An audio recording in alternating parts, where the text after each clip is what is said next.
40 years ago, we opened our doors with one mission in mind. We'll be right back with the top 10 songs of 1983. To sell quality American-made vehicles at a fair price. You have arrived. And we've loved every minute of the ride. Celebrating 40 years of Two Rivers Ford.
Oh, feels like Christmas Day around here. Good morning. I'm Jonathan Schaefer from the Superbook.com Sports Desk.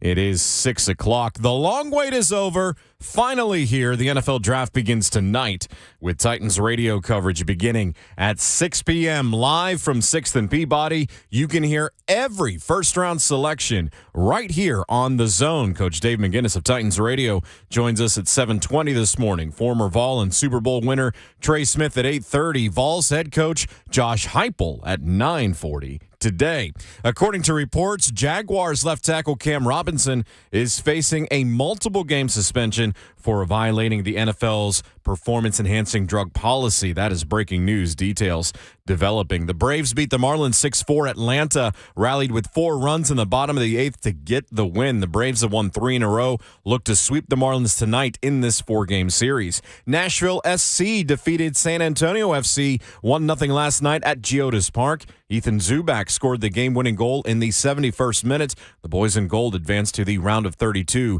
in the U.S. Open Cup. And the Memphis Grizzlies staved off elimination by beating the Lakers 116-99 in Grind City. Desmond Bain, 33 points, 10 rebounds. Grizz force a Game 6 in L.A. For all your foundation repair and waterproofing needs, visit USSTN.com. Breaking news at once on your home for the Titans and Vols. This is 104.5 The Zone.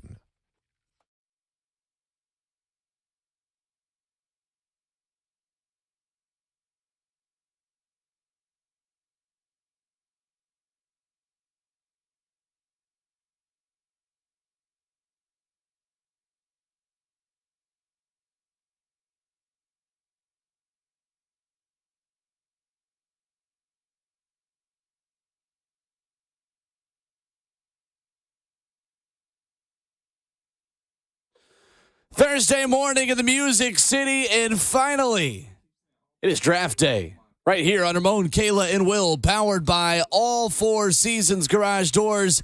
and we've got our whole crew here ready to get you ready for the day that we've been waiting for way too long. With Ramon Foster, Kayla Anderson, Jonathan Schaefer behind the glass. The best producer in the world. My name is Will Bowling. Thursday, April the 27th, and after today, the words mock and draft will not have to be said consecutively until at least January. Yes. That's fair. Fantastic. Good morning. We may have a half of announcement at the kickoff of college football season. Other than that, we're good on mocks. Yeah, absolutely good on mocks. I'm okay to be taking a break from them. Yeah. I'm good on it, Kayla. I'm good on it. This year, I feel like it's just ran us all around it. It's been a lot. We still have to say those words today, but We do. tomorrow we do not. Yes, we Well, do. Monday we do not. Friday we probably still do too. You think so? Well, to mock the rest of the draft. the rest of the 'cause draft. It's just Yeah. the first round tonight. That's fair. Round But 2 and 3 mock draft. I look at it as 1.0. once people get their first rounder out the way, then I feel like they're satisfied. I'm like, okay, either they hate it, love it, or they just don't want to talk about it Have you met anymore. this fan base? Yeah. With how many needs this team has? People aren't going to be satisfied. Well, That's- I know. I have a lot of friends that if they take an offensive lineman tonight are going to be livid. No Sure. way. Oh, yeah. They don't want the unsexy pick. Oh, well, and that's the thing. It's okay. I get it, though. Well, listen, because the Titans have been having the same draft needs since I was a kid. Yeah. Hey, Will, here's my personal comment to those friends. That's fair. And then they just got a text from one of my friends like 1 minute ago, like, so what are they going to do tonight? Yeah. Like, wait, We don't know. I don't. We don't know. No one Would you knows. not have just been listening to the show I've been doing for the past 4 months? Yeah, what kind of friend are they, Will? Come on. Come on. We should have clipped the Vrabel comment from Kayla's event. That See you one- guys. We should have did that one. The one Yeah, that what- when he answered Ron or something. Yeah, when he answered Ron. I saw the Zone tweeted out that quote. I was like, are we supposed to tweet out quotes of what that people said at that event on Tuesday? It's I mean, that public. was at a public area. It was so- public area. That is, Kayla, you remember what was he like, said? Because I will tell If him. you can tell me the first 10 picks, I'll tell you what we're going to do at 11. That's Will, it's beautiful. not like it was a news-breaking statement that he made. Well, I That- know, that but was still, it was. I don't know if it was like a circle of trust situation. Well, just trying to Because sometimes you do have those Circle of events trust. that are like ticketed events where people will appear, and it's like, oh, all of this has to stay off the record. Yeah, for I don't fundraiser think kind of thing. I don't think that was the case. Okay. But I can't say I I had to didn't sift through organize all the pro Grizzlies tweets on our station Twitter timeline it. just to You get are there. such a hater. Such a hater. Such a hater. You got to kind of embrace this one now. You got a lot of is hate in fun. you, man. Embrace what? Well, your Memphis hate and how it's. I've been embracing it since I was like old enough to talk. Yeah. Okay. All right. That's born fair. into I was born in it. You merely adopted the Memphis hate. I was born in it. Even when it was the Memphis Titans. Oh, gosh. They were never the Memphis Titans. That sounds weird, by the way. Moan.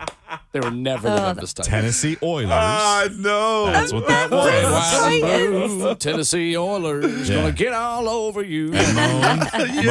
Leafy remote fall. That was sheer troll. Sheer troll. I just needed to see where Will love and hate was if I mentioned them both You together. already knew. Will, Are you kidding me? What are you talking That about? sounds bad, though. It did. Doesn't it? it? Did. Just no ring Memphis to it. Titans. I mean No. that made you sound kind of dumb. I'm gonna be real. It did. I But mean, it did. you know what? You know what? I still got my degree up in my Yeah, house. but here's it.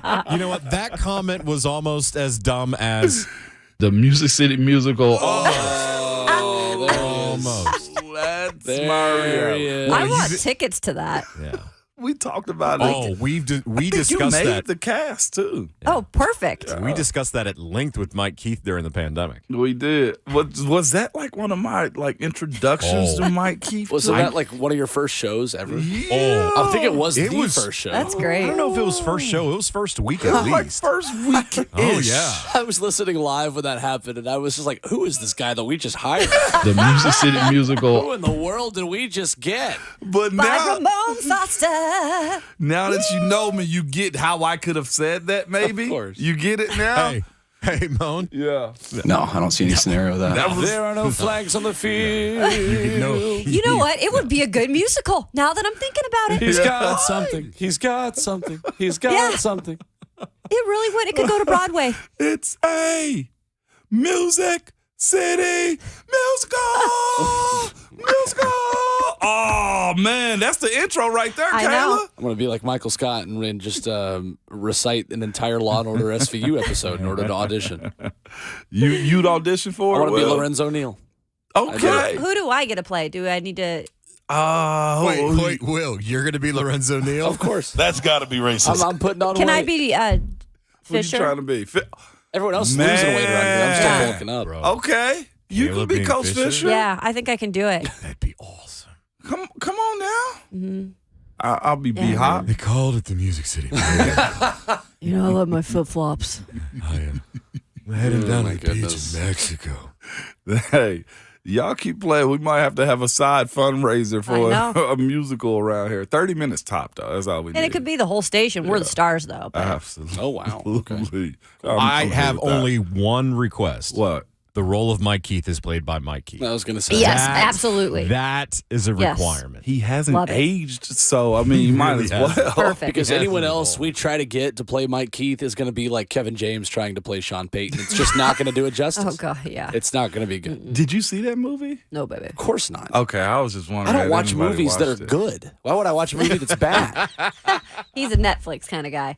No, not even that. I'm just a TV show guy. By the way, why fair. did I open up Netflix and then Better Call Saul? Yeah. Travis opens it up and goes, Elite "Oh show. baby, there's Yeah. a new season." I go, "I'm going upstairs." What in the Hey, world? that's There's my not spirit Wait a animal minute. right there. There's not a new season. There's not a new It season. is. Of Better Call Yeah. Saul. Yes, it is. No, Yeah. there's not. Well, What unless is that it just season? came out on Netflix, but Is like the TV version just went to Netflix? Well, is that no, what the it is? last season he must not have seen. Oh, new season he's- available on Netflix. it ended Exactly. in like August. Yeah, he doesn't watch it till it goes on Netflix. Yes, it ended in August. Well, he's me then, because I'm gonna watch it on Netflix too. Well, there you go. It's on But, TV. Watch it. Yeah. but then I got into it, It's there. and I had to ask all these questions. Kayla, such a good show. great show. Oh, I know, Great show. why are you gonna be that person? because I am. You hear what she said? She didn't want to watch it, then started watching, and then had all Asked the questions behind it. We're back. It's funny. If there's a break in like commercials when you watching those, like I'm okay with giving Keisha the rundown on it, but I'd be like, "Yo, I told you to watch this I with me know. like months ago." Like, and- who's that? Right. What's their name? Yeah. Who are they married to? Why did they do that? Why'd they do that? He do us what? Where'd he come from? Oh my I know. God. Who's I his was friend? I was annoying. At least I admit it. Yeah. Okay, that's fair. I give And you by that. the way, Red loved the new Ted Lasso episode. I have not seen it yet. Yes. I've not seen it yet. I just know my football club is on it, but I've not watched it yet. Yes. Our. And that is the extent of our soccer discussion today. Yeah, I love it. 615-737-1045 is the number if you want to jump in. Nope. Uh-oh. Nope. Oh, You're gonna here do we that. go. I am going to do that. I mean, they did. Honestly, the headline of soccer yesterday was Arsenal clinch champions. By the way, Nashville SC won last night, so there you Yeah. go. Let's go. Moving forward. So, Kayla, actually, Fafa Pico assisted Ethan Zubak You're for kidding. the game-winning goal. Yeah. Look at It was like that. those two. It was a tap-in, and Fafa like passed it straight over to Ethan, and he scored. So, like love 24 that. hours after they were hanging out with us, they just combined to advance the boys in That's gold in the pretty U.S. cool. Open Cup. Oh, we're taking full credit. Yeah, for we that. are. Yeah, Absolutely we we are. are. Pretty cool. Hell yeah. Taylor Washington got the start as well, and Okay. Alex Muehl came into the second half. It was good. Wheel. That's right. Wheel. Ooh, All those guys were great. you I'll said say that like again. Yeah, they were awesome. Will, that was really good. I just hate I didn't get a chance to ask a question. Oh, God. We were ready. You know what? I looked at Moan. Moan raised his hand, I did. looked at me because I was running the mic around. Third You Lindsley. were pretty good at that And too. I was Yeah, thank he you. was really good at and that. I was going to come over to Moan, and Will just said and never came out to the crowd for a question. Well, I only actually, my plan was only giving the microphone to people who've cooked me barbecue or grilled for me. Uh-oh. So if my father had been there, if my brother, my family members, but open invites that have not been fulfilled, Oopsies. bets that have not been paid. That's got to be racist. Oh, okay. Oh, boy. Bet. Okay, I see I mean, where we we're going did with this bet, thing. and then we didn't get our payment of the bet. All right, that's fair. That's fair. We're still waiting on that one. I Mom. swear, if y'all ain't stuffed by the time y'all leave, we'll These are take the a days Uber. of our lives. Take It's a like the Uber. time thing is like Taking taking an an Uber to Uber. Hendersonville. Nope. Mm-mm. You are It's getting a long Uber. No, it's not. You got credit on your account Hardly for know Uber. her. No, I don't. Yeah, you do. Can we wait a couple months till I get through most of this diet and then I can start eating again? That's fair. Oh, that's right. How long is that sucker? It's just getting to a number that you appreciate. Oh, I'm Kayla. just about to start week 2. Vibing. So I mean, yeah, I'm looking to be down at least 30 pounds by the end of July. See what I'm saying? Dang. See what I'm saying? Well, we've got. That's dedication. It's gonna happen, right. It's gonna happen. Yes, it is. Got my oatmeal this morning, man. So do I. And my call today, too. Hey, Shout out to Ray. I do too. Yeah. 3 o'clock. Will, what do you want to go get some burgers? Sure. ML Rose, baby. I'm going to be eating some White Duck Taco Shop tonight at Yeehaw at 6th and Whoa. Peabody for Titans radio coverage on 104.5 The Zone. Oh, really? You will, bowling. The steak and cheese Yeah, baby. tacos at 6th and Peabody and Yeehaw A1. That sounds good. They usually have You Daddy's Dog there, and they have Prince's Hot Chicken. Mike Keefe sent me the menu Wow. yesterday. Outstanding. Sounds options. like a good. You can't eat any Steak of and it. cheese I might tacos. dabble just a Okay. smidge. Steak just and a cheese, man. smidge. It's the draft. You got to indulge just a Well, tiny bit. people. And then you can have some draft beers while you watch the draft. Boo. Well, Ramon can, but Well, yeah. yeah, you can't. No. Yeah, Shave's like in the beginning. I can. I have to be focused if I do stuff like that. Like people that like can get fried and do a show, I'd be like, man, that is a wait a talent. minute. You mean That's a talent. Oh, not me. I'd be saying all sorts of stuff. Sweat would come up there a little bit, bead off my head. that makes like, me think we whew. need mimosas for the show then? I mean, it'd be like the show would go probably viral The if you show did would that. go on. Yeah, before we go to break, fact. Was there a previous show that Ramon and I worked on where we had mimosas that morning? Yes. Allegedly. No, it happened. Yeah, it did. I Not wonder even who a brought Love the that stuff you're for that. admitting these things at 6:15 in the morning. I brought the orange juice. Kayla, Kayla was involved in that. Believe Oh, I had. wait, I forgot Kayla was That's involved right. in that. 615-737-1045 is the number if you want to jump in. Coming up this morning, Hell yeah. John Glennon at 6:20 in just about 5 minutes. Coach Dave McGinnis at 7:20, our final pre-draft visit with him. VFL Trey Smith, Super Bowl champion, will Nice. join us. Get his thoughts on being up for the orange and white game in Knoxville. Yeah. Talking Darnell right through the process. All the guys from Tennessee who are making their way into the draft process like he did this weekend. And at 9:40, the head coach of the Tennessee Football Volunteers, Josh Heupel.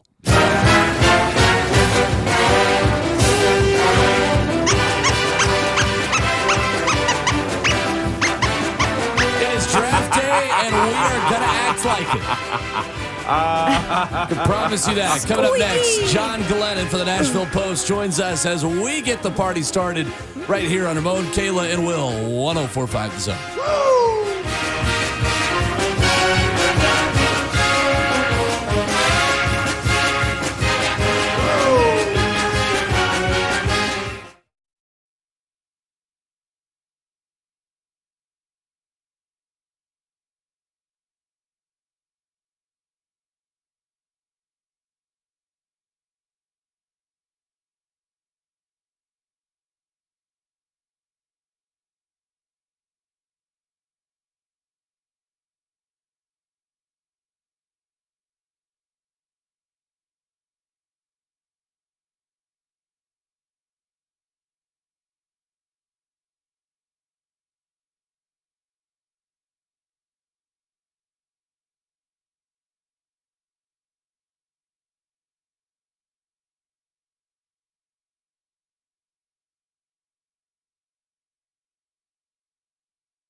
It's Ramon, Kayla, and Will, powered by all Four Seasons Garage Doors on 104.5 The Zone. Ramon Foster, Kayla Anderson, Jonathan Schaefer, Will Bowling with you. This feels fitting to have hype music today because it does feel like a big day.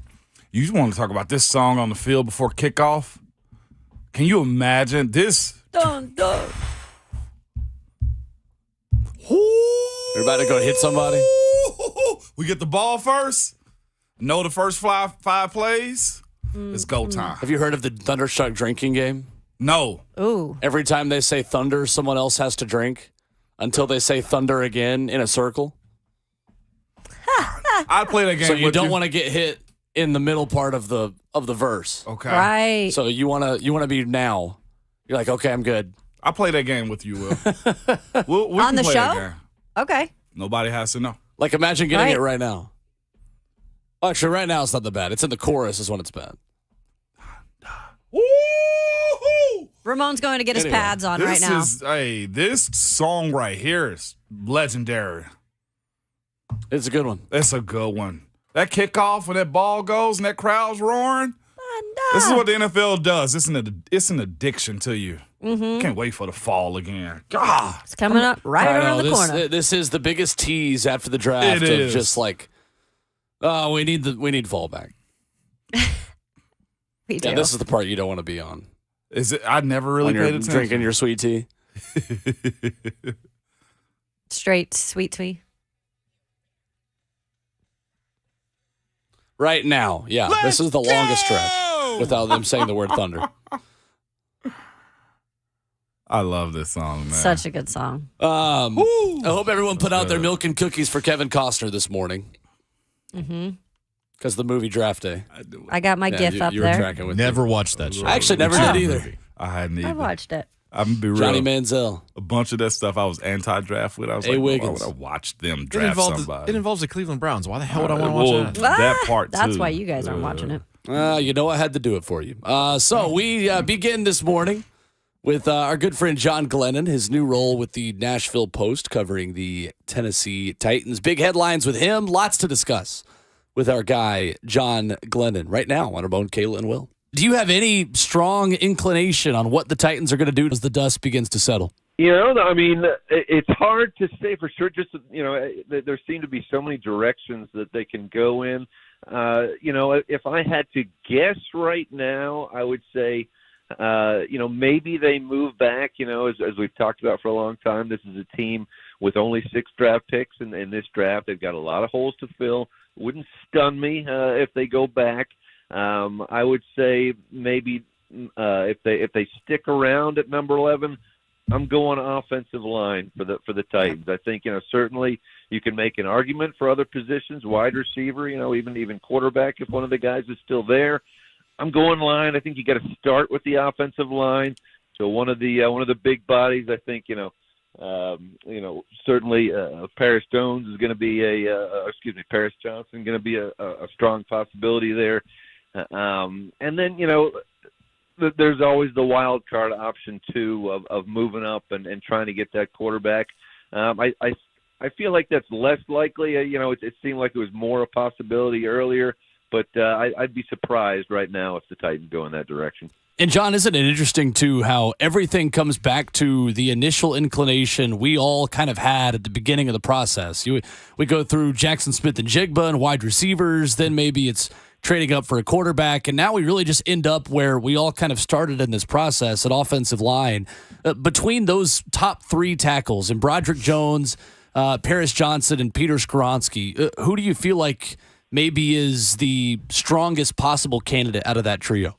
Yeah, I don't think you can go wrong, honestly, with any of them. You know, maybe Skoronski, you know, winds up being a guard, but I think even if you take him, you start him, you give him the chance to win at left tackle, and then if he doesn't do that, he's going to be an excellent guard. But you know, in my mind, I like Johnson an awful lot. You know, he's a big guy, 6'6", 313, athletic. He's quick, tough. He's proved durable when he was at Ohio State.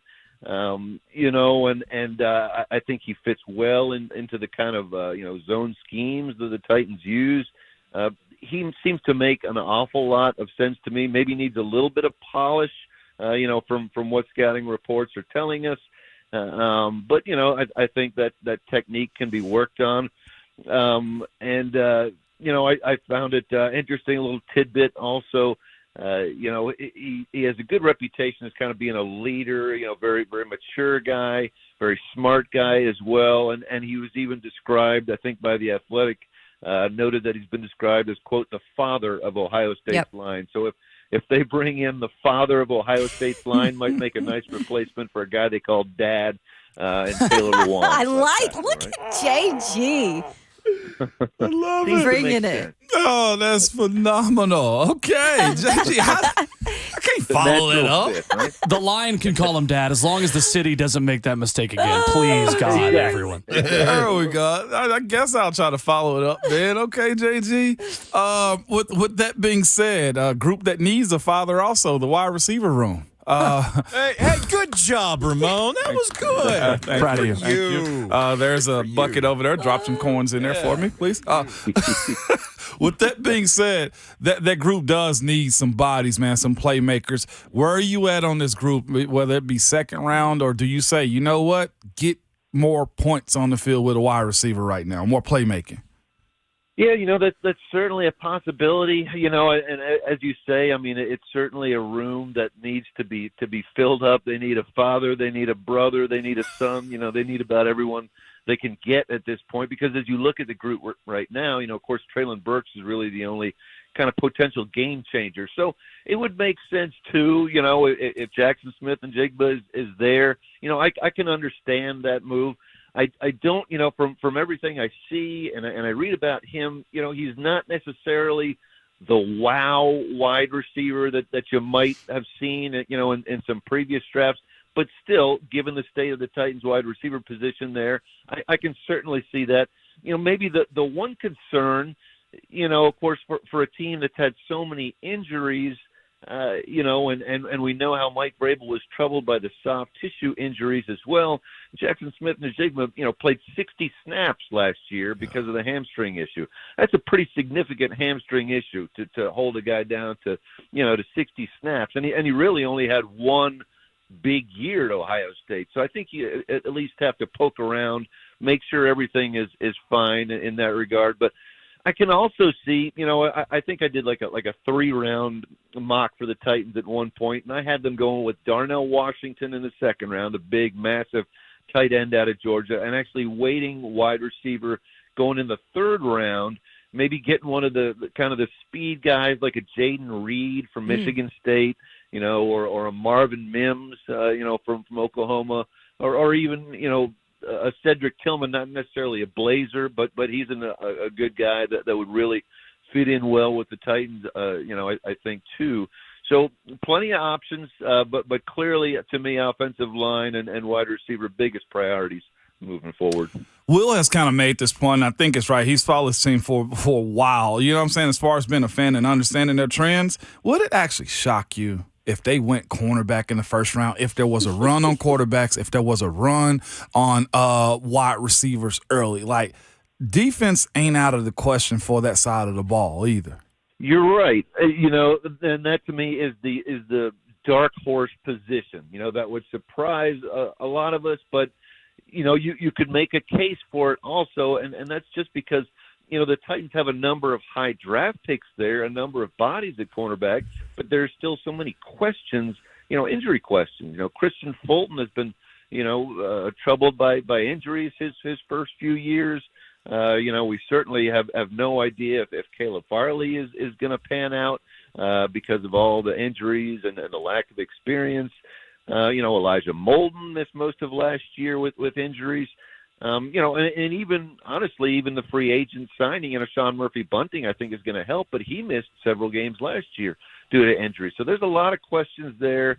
You'd love to have that stud, cornerback there. So if one of those top guys is still available at number 11, I'll say that would be the dark horse pick, but, I could see it potentially happening as well. Yeah. So when we were in the press conference and Rand Carthon was talking earlier this week, the question was asked about Ryan Tannehill, and he made it clear that he and Ryan had a conversation between he and Ryan. And so he didn't give too much, indication on what was said, but he said he knows where we stand. Ryan is at voluntary workouts right now, John. Do you feel like in your gut he is going to be the guy next year, or do you feel like there could be a different scenario? Even if they draft a quarterback, do you feel like he's still here for a year? Yeah, to me, I think unless the Titans move up and get C.J. Stroud, who by all accounts, he and Bryce Young are probably the two quarterbacks that could step in right away and start for an NFL team next year. So unless the Titans move up and get Stroud, maybe at number 3, I think Ryan Tannehill is the starter next year. Because, even if you were to say, and I'm just throwing out the possibilities here, whether it's a Will Levis, an Anthony Richardson, even a Herndon Hooker, so forth. If you get one of those guys, I still think, your best bet is Ryan Tannehill as a starter for a year and then transition at that point. I see Ryan Tannehill as being the starter right now. I really do. Mm-hmm. And the fact that, as you brought up, he's out at voluntary OTAs right now. I think there are probably some good reasons for it. One, no doubt, that conversation. I like the kind of clear communication between Rand Carthon and Ryan Tannehill. The fact he's got a new offensive coordinator and a new quarterbacks coach out there as well. And, he's no doubt wanting to test out his ankle after injuring it last year and trying to be as healthy as possible. To me, it's a good sign that he's out there early. And if I had to put a dollar on it, I'm saying Ryan Tannehill is your starter next year, unless mm-hmm.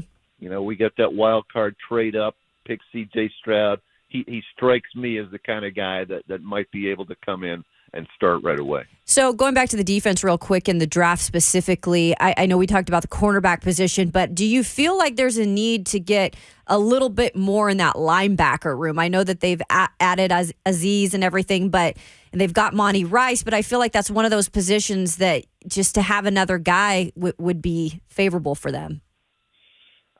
Possibly, they did, if we're talking inside linebacker, they have added the free agents too, to kind of add some depth there and Ben Neiman and Luke Gifford, and you've got two guys, like Jack Gibbons saw some time last year. And even, Chance Campbell was very limited, obviously, with the injury, but, he'll get a chance as well. So, I think, maybe if there's a guy available in one of the late rounds, maybe they pick him up.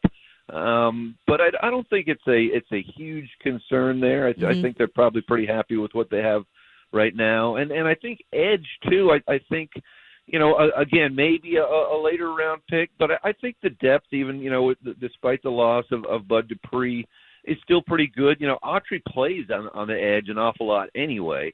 And obviously you're bringing Landry back. You've got Arden Key in there now too, and then Rashad Weaver, bolster that depth. So I think they're pretty well set on the edge at linebacker also.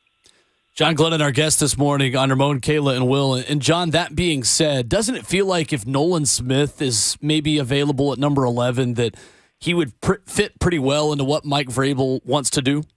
No doubt. But I just, as good a fit as that might be, right. I just get the sense, there are too many other priorities. We all watched the Titans offense last year. We all know what kind of struggles the offense went through. And I just think, they're not set at offensive line yet. I think it all begins there. I think that has to, in my mind, that has to be top priority. Wide receiver number 2. You got to find ways to score more points, be more explosive. So, even though, I agree with you, Nolan Smith has some great talents and might be a nice fit. I just don't think you can go there with number 1.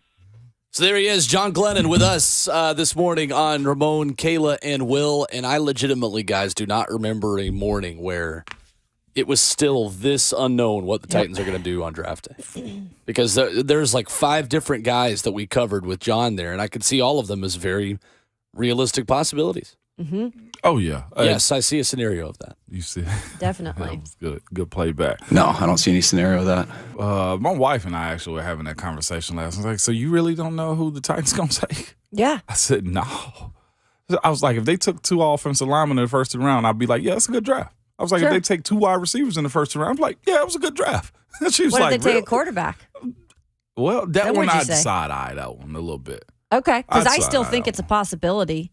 And I think if it's more so they're waiting to see if there's anything that will happen in front of them, if there's any kind of last minute.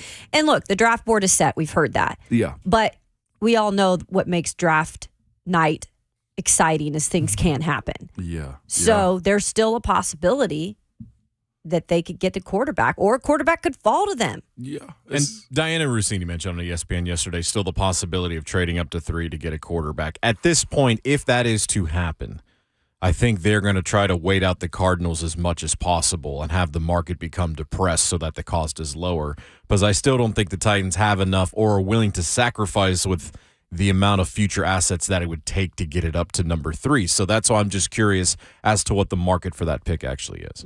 Honestly, I think, and let's get into this more after the break. Yeah.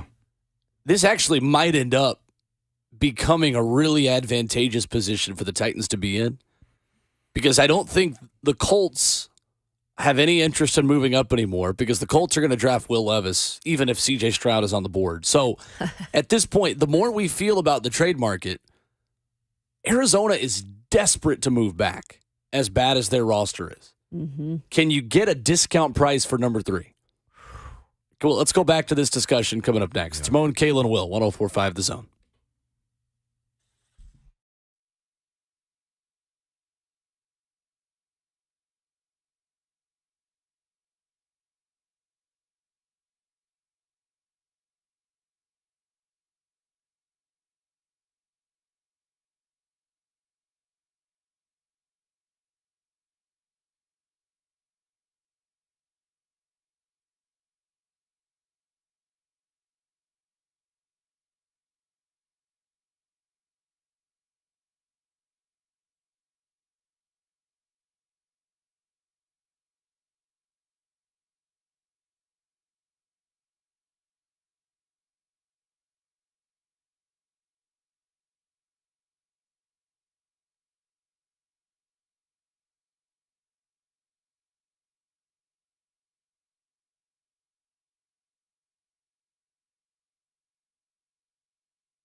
It's Ramon, Kayla, and Will, powered by All Four Seasons Garage Doors. I feel like I should just announce this like it's third down.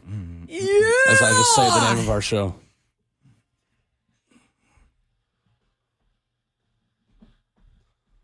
Or as we hear in Nissan Stadium, let's get it up, Tennessee! It's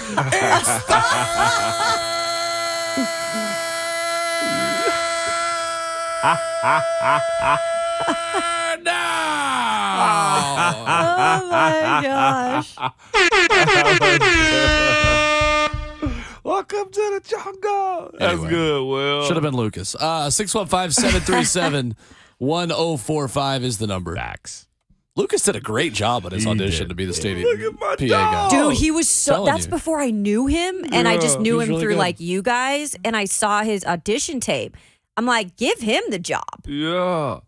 Look at what, man, I appreciate you putting your homie up like that. course. This is what we should do, man. I love that. Of course. But everything works out the way it's Look, supposed to. Team Lucas. All the jokes we have, Lucas has a phenomenal voice. Yeah. He's got a great set of pipes. Good for him. Good for him. Wonder So, if he can karaoke too. My third down there was about half as long as the one you hear in Nissan Stadium on Sundays. John and the Burrow up Oh, next. boy. Here we go. 615-737-1045. Good morning, John. Good morning, everybody. Happy draft day. In the last segment, you guys started off with Thunderstruck, and I had flashbacks to college, and then Will brought up the drinking game, and my stomach flipped. So, damn you, Will Bowling. But 648. regardless, as it's draft day, if C.J. Stroud is available, he's the obvious choice. If somehow the stars align and Bryce Young is available, he's the obvious choice. Otherwise, I hope they take Jackson Smith and Jigba, and we all have a happy Christmas. I hope you guys have a wonderful day, have a safe evening, enjoying watching the draft, and remember, stay out of the left lane. That's my lane. Bye. Oh, lovely. That's fair. Thank you, John. I feel him on You that. heard Left him. lane is for people like John who've already had 3 cups of coffee this morning. Yeah. John come ready to go, let me, man. Let me throw this around the room real quick. Goodness. If the pick at whatever number it is for the Titans, whether it's 11 or elsewhere, if it is Jackson Smith and Jigba, what's your initial thought if you were to hear that? You first, Kayla? Oh yeah, I'm gonna go because I'm okay. I'm gonna be like, you know what, cool. Got a right wide receiver. I know that there's been some things about him that you might not like, the injury thing. I think overall people would be okay with that. I'd be okay with that for the sheer fact that that room needs help. Yeah. And you know that this guy, if he does stay healthy, can be a dude. Yeah. Me? Excited. And then I think it gives you stability too if he is the pick. If he is the pick, I think you get immediate stability as far as, okay, we got another playmaker. We got another pass catcher on this team. You have the ability to move this offense forward. Again, I'd love to see OL first, but the way I look at it is you get a wide receiver, I'm not side-eyeing this pick. Nope. I'm satisfied with that one.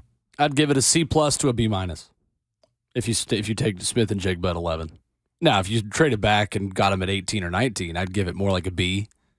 The last GM got fired because he didn't wasn't smart enough with injury-prone players.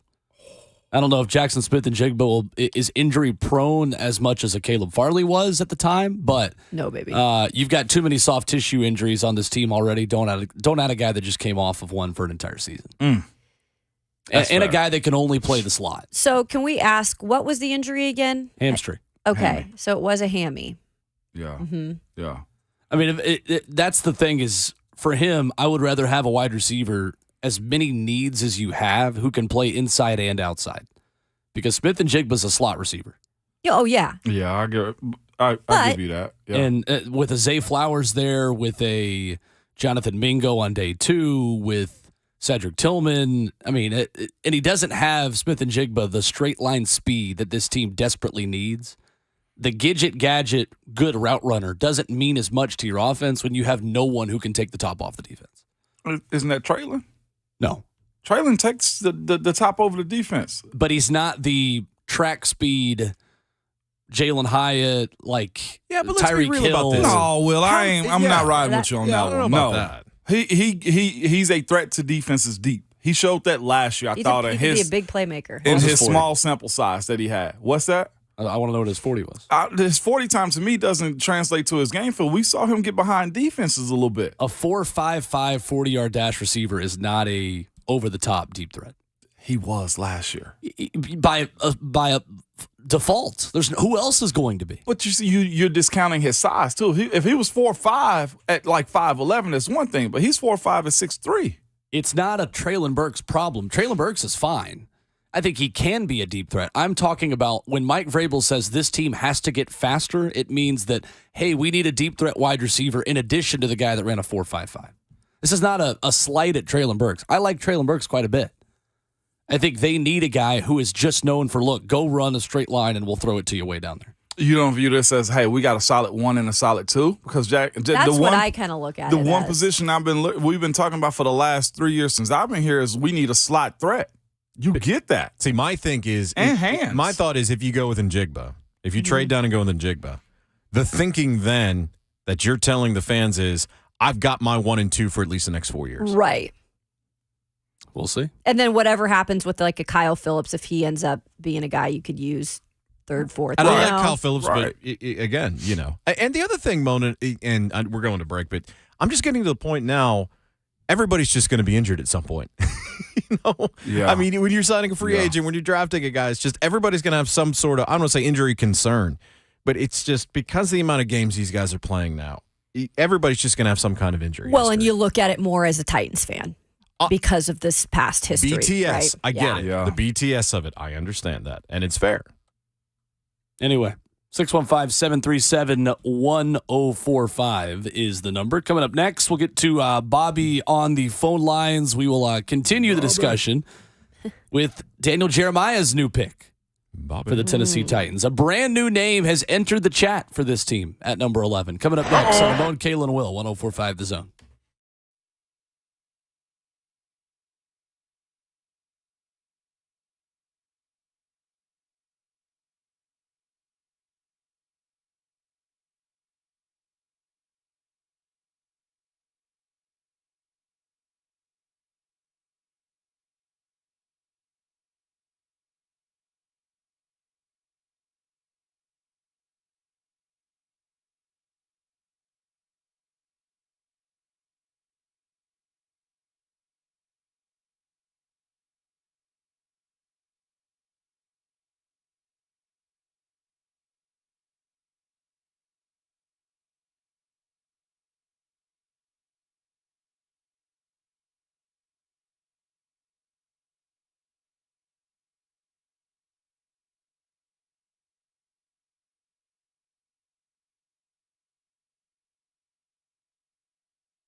7:01. Good morning. I'm Jonathan Schaefer from the Superbook.com Sports Desk. The long wait is over. We're finally here. The NFL Draft begins tonight with Titans radio coverage beginning at 6 o'clock live from 6th and Peabody. You can hear every first-round selection here on The Zone. Coach Dave McGinnis going to join us in less than 20 minutes. Former Vol and Super Bowl winner Trey Smith at 8:30. Vols head coach Josh Heupel at 9:40. According to reports, Jags left tackle Cam Robinson facing a multiple-game suspension for violating the NFL's performance-enhancing drug policy.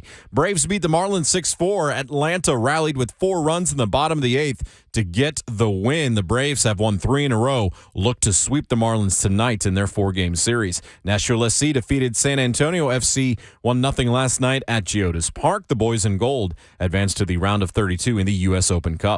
And the Memphis Grizzlies staved off elimination by beating the Lakers 116-99 in Grind City. Desmond Bane, 33 points, 10 rebounds to help the Grizz force a Game 6 in the City of Angels. For all your foundation repair and waterproofing needs, visit USSTN.com. Breaking news at once on your home for the Titans and the Vols. This is 104.5 The Zone.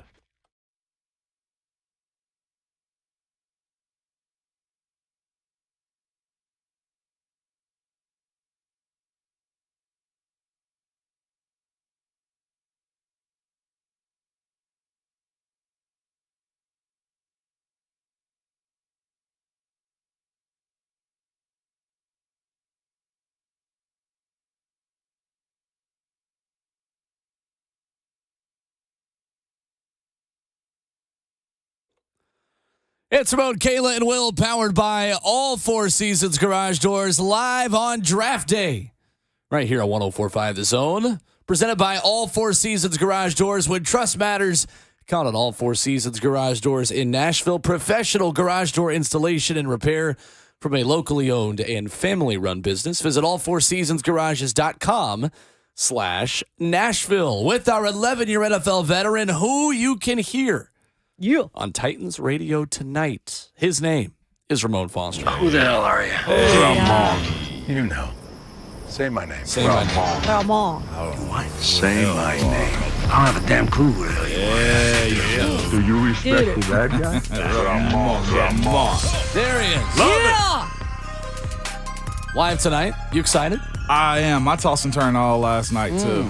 Legitimately, I was like, okay, be on with this. Let's roll with this. Be a pro. Have all your notes. You're ready to go. I have my notes on my phone. I'm going to airdrop to my iPad, have that ready to go. And I'm like, okay, what positions are we hitting? We got to be prepared for this. Need to be on that. I tossed and turned all last night. And, who am I studying that's not going to go in the first round? It's so many questions like that are, up and around this draft. What are the Titans going to get? How is... Who? You're preparing for one of the what could be crazier first rounds. You don't even know what it's going to look like. Nobody does. Jeez. That's Ramon Foster. She's Kayla Anderson. Oh, there you go. Yes, sir, she is the bee's knees, Kayla.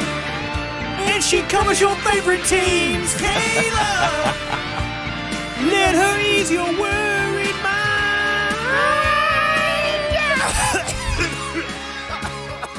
And behind the glass, Jonathan Schaefer. The best producer in the world. My name is Will Bowling. Yep, there it is. Yeah. 615-737-1045 is our number this morning. By the way, Will, did you see my new kicks? I did not. Yeah. Oh, nice. In your Air Force Ones. Very strong. I like it. Looks good. Good thing I can do yoga. In my Air Force I need to get a shoe plug. Ones. Yeah, You were stretching out there, and I was like, oh, be careful. I know, Be careful. right? Workplace I know. injury. Yep. Yeah, the Titans have enough hamstring You injuries. call We me don't need old? to help them. You call me old? That is not what I said. Coming up in 15 minutes, a draft day visit with Titans Radio's head coach, Coach Dave McGinnis. Mac Attack. We'll see how he feels about Ramon Foster joining the fray tonight. Wow. Yeah. That's right. Man, those dudes are such pros. Is this year man. 3 for you with Titans Radio? This is year 3. Yeah. Wow. Trial run last year was. Does it get easier? Well, yeah, somewhat. The Doesn't flow sound of like- it. Well, I know, I'm like, the flow of it does. right. But the prep. The Not prep, necessarily. Not necessarily. It's a lot that you got to look into. What's my talking points? What this kid actually looked like. I can't just say this kid's the greatest ever if he got deficiencies here or there. Like I look at Lucas Van Ness and I still say he gonna take a year or two to really become a player. Like him getting double-digit sacks in year one, I don't see that being the case. But I can see him being in the NFL for a long time is the way I kind of view a guy like him. You know what you just described then. Who's that? A Pittsburgh Steelers pick. Oh. I mean, I'm not even joking. That's kind of what I it could sounds see like. him in black and Because a gold lot of guys or yellow. don't really play much that first year. They don't. That's the way I kind of view him. But then I look at, of course, Broderick Jones, and I'm still saying to myself, I love the athlete that he is, but I wonder how he's going to – I always judge offensive linemen by how they're going to do in the passing game. The run game is such a combo connection type of thing to where you're – the highest anxiety you're going to have, and Brad Hopkins and I are having a back-end Q&A tonight. No, a dialogue tonight, too, with Mike Keefe. And I want to know what he feel like is the biggest pressure for offensive linemen coming to the league. Me personally, run blocking, let me do that all day. Yeah. When it comes to me being on that island and knowing I don't have any help, that's when you decide is this guy a pro or not. So Broderick Jones, that's where I am with a guy like him. Heck of an athlete. But what's that anxiety and production like one-on-one? With pass protection, you With said pass specifically, protection, specifically, yeah. Well, I'll tell you who Daniel Jeremiah's new pick for the Titans is on NFL.com last night, coming up in just a moment. But first, we go back to the phone lines at 615-737-1045 to Bobby, who is in Nashville this morning. Good morning, Bobby. Hey, how's it going, guys? Good. Morning. Listen, I've called before, and I pounded the table on receivers, and I still feel that way. But my thinking is with the idea that all 7 picks are important and the undrafted free agents are important too, I'm thinking the Titans do need to hit on 1 and 2 because those 2 picks have a greater percentage of a chance of contributing to the team immediately. So my thinking is this. I thought Will brought up some great points about the injury status of the Ohio State receiver. I think they have to, if they go with that guy, then they have to take a tackle or an inside lineman the next round, and then vice versa. If they go tackle inside lineman, then they have to go wide receiver in the second. And that's my take. I'm going to get off and let you talk. Bye now. Yeah. Thanks, Bobby. Yeah. And that is a perfect segue into Daniel Jeremiah's pick for the Titans, who is Boston College wide receiver Zay Flowers. Yes. At number 11. Stock is just taking off. It is. I am with Bobby in the fact that I think your first 2 picks, you have to at least address either offensive line or wide receiver in your first 2 picks. Kind of with him. that. You can't go like quarterback edge rusher, No. No. which No. is very possible. Yeah. But I'll say the edge rusher aspect of it to me, where you want to win with this team first. I think you can still get a good quality wide receiver in the second if you go edge rusher. Again, I keep saying it, and we'll see it as it comes closer to the season. But Harold Landry and his knee getting back, if you ain't got Harold, I mean, what else do you have rushing off the edge like that? Yeah, but I think they're hoping, and from the progress, and this is what we'll see, though. We'll see kind of like what we're expected from Harold Landry this year, what they expect from Harold Landry according to what they do in the draft. Like, we don't know how Harold's going to react to coming off that injury, but they're probably hoping and praying like this is going to be him back in the lineup, right? Absolutely. Maybe the production won't come right away. And Arden Key been here. And Arden Key has Huge. been an addition. Okay. I think he's going to be. This is just my thoughts, guys. I think he's going to be a dude for them. He is, but besides that, like, what are you? The depth of it all is where I'm at. Right. I just don't. Rashad Weaver being there, like, sure. And Rashad's been putting in the and work. he's been putting in He work really for has. sure. But that's 2, Right. And I'll say this 2 and 3/4 right now, because I'm not going to discredit and say Harold's not going to be ready. Right. But who's going to hold up the edge if Harold Landry has a flare up with his knee? Yeah. And that's a valid question. Real But I will possibility. say with this, I just worry about this team offensively because it's been so depleted for so long. Defensively, I look at this team and I always feel comfortable, and maybe because it's a Mike Vrabel type of mentality on defense specifically too, that he's going to always be able to bring in a guy That's true. and make it work for a while until something or someone comes back. I think that's just the comfort I've had seeing that defense have players step up and work better than offensively that happen. Where offensively, you just need to start getting bodies in there. Right. I'm going to throw a name out there we've never thrown out for the Titans through the entire process. Kalijah Cansey of Pittsburgh.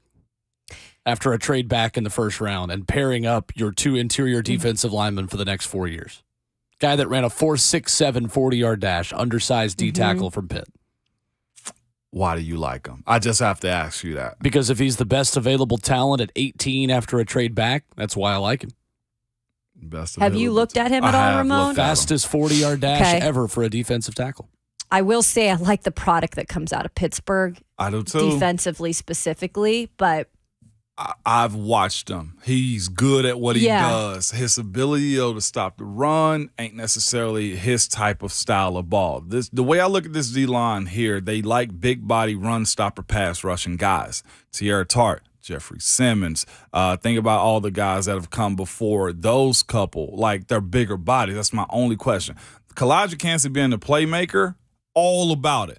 But he's selective in what he does and how he goes about it, too, meaning it's such a big breakdown. And I don't want to give it all away, but, like, I like him, but I don't love him in the system is what I'm saying. Okay. Is defensive line the position you feel like the Titans are least likely to take in the first round? Oh, yeah. Defensive line? It ain't many. That's why I ask. It's just, is he the only defensive lineman you feel like the Titans could take in the first round? Is he? No, Breesy from Clemson is a guy that I'd almost say Brian Breesy is a guy that I would see here more than I could see Kalijah Cansey. Okay. There you go. Real quick on Zay Flowers too, Will. I do kind of like that if they can trade down and get him a little bit later. And then you could, or take an offensive lineman, hope that maybe he falls to a little bit earlier in the second round. Because I think he's just realized, like, oh, my stock could be rising. I don't know necessarily, though, he's a first rounder. Yeah. Good quality at that position this year.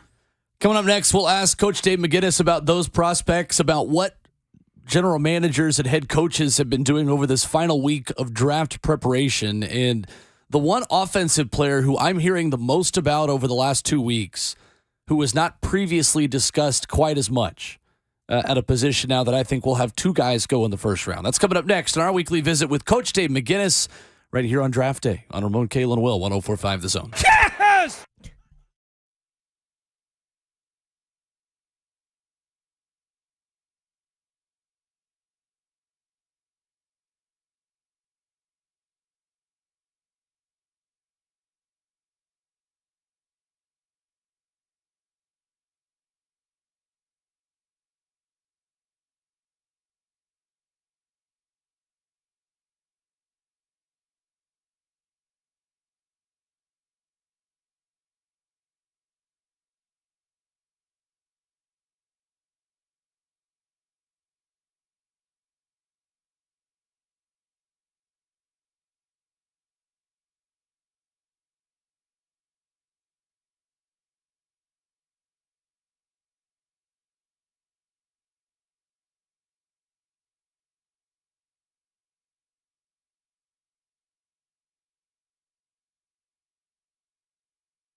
It is time for our weekly visit with Titans Radio's head coach, Coach Trey McGinnis, right here on Ramon, Kayla, and Will, powered by All Four Seasons Garage Doors. And every time we talk with Coach Mack, it is presented by our friends at Farm Bureau Health Plans.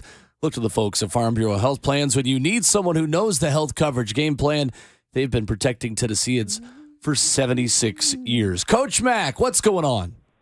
Will Bowling, good morning. Good morning, guys. Let me start off before we get into football, because there's a little football to talk about here today. Yep. Kayla, congrats. That was a great event.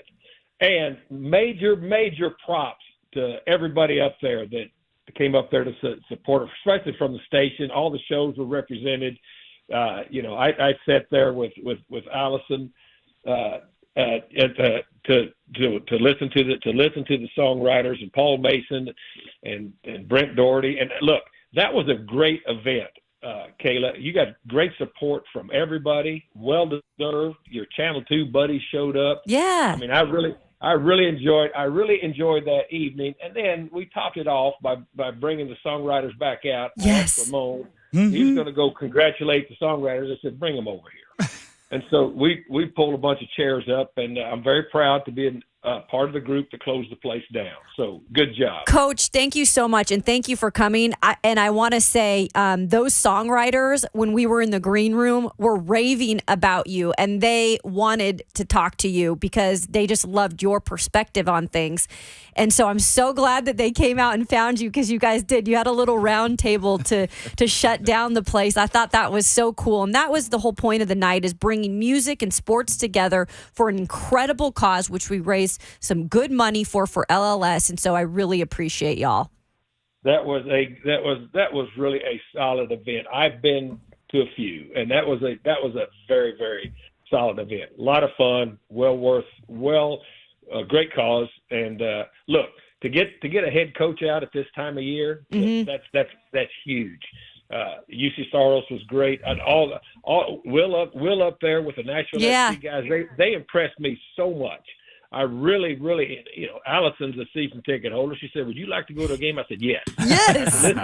After listening to these guys, they're solid dudes. Yep. Uh-huh. I mean, I know they won last. Anyway, yeah.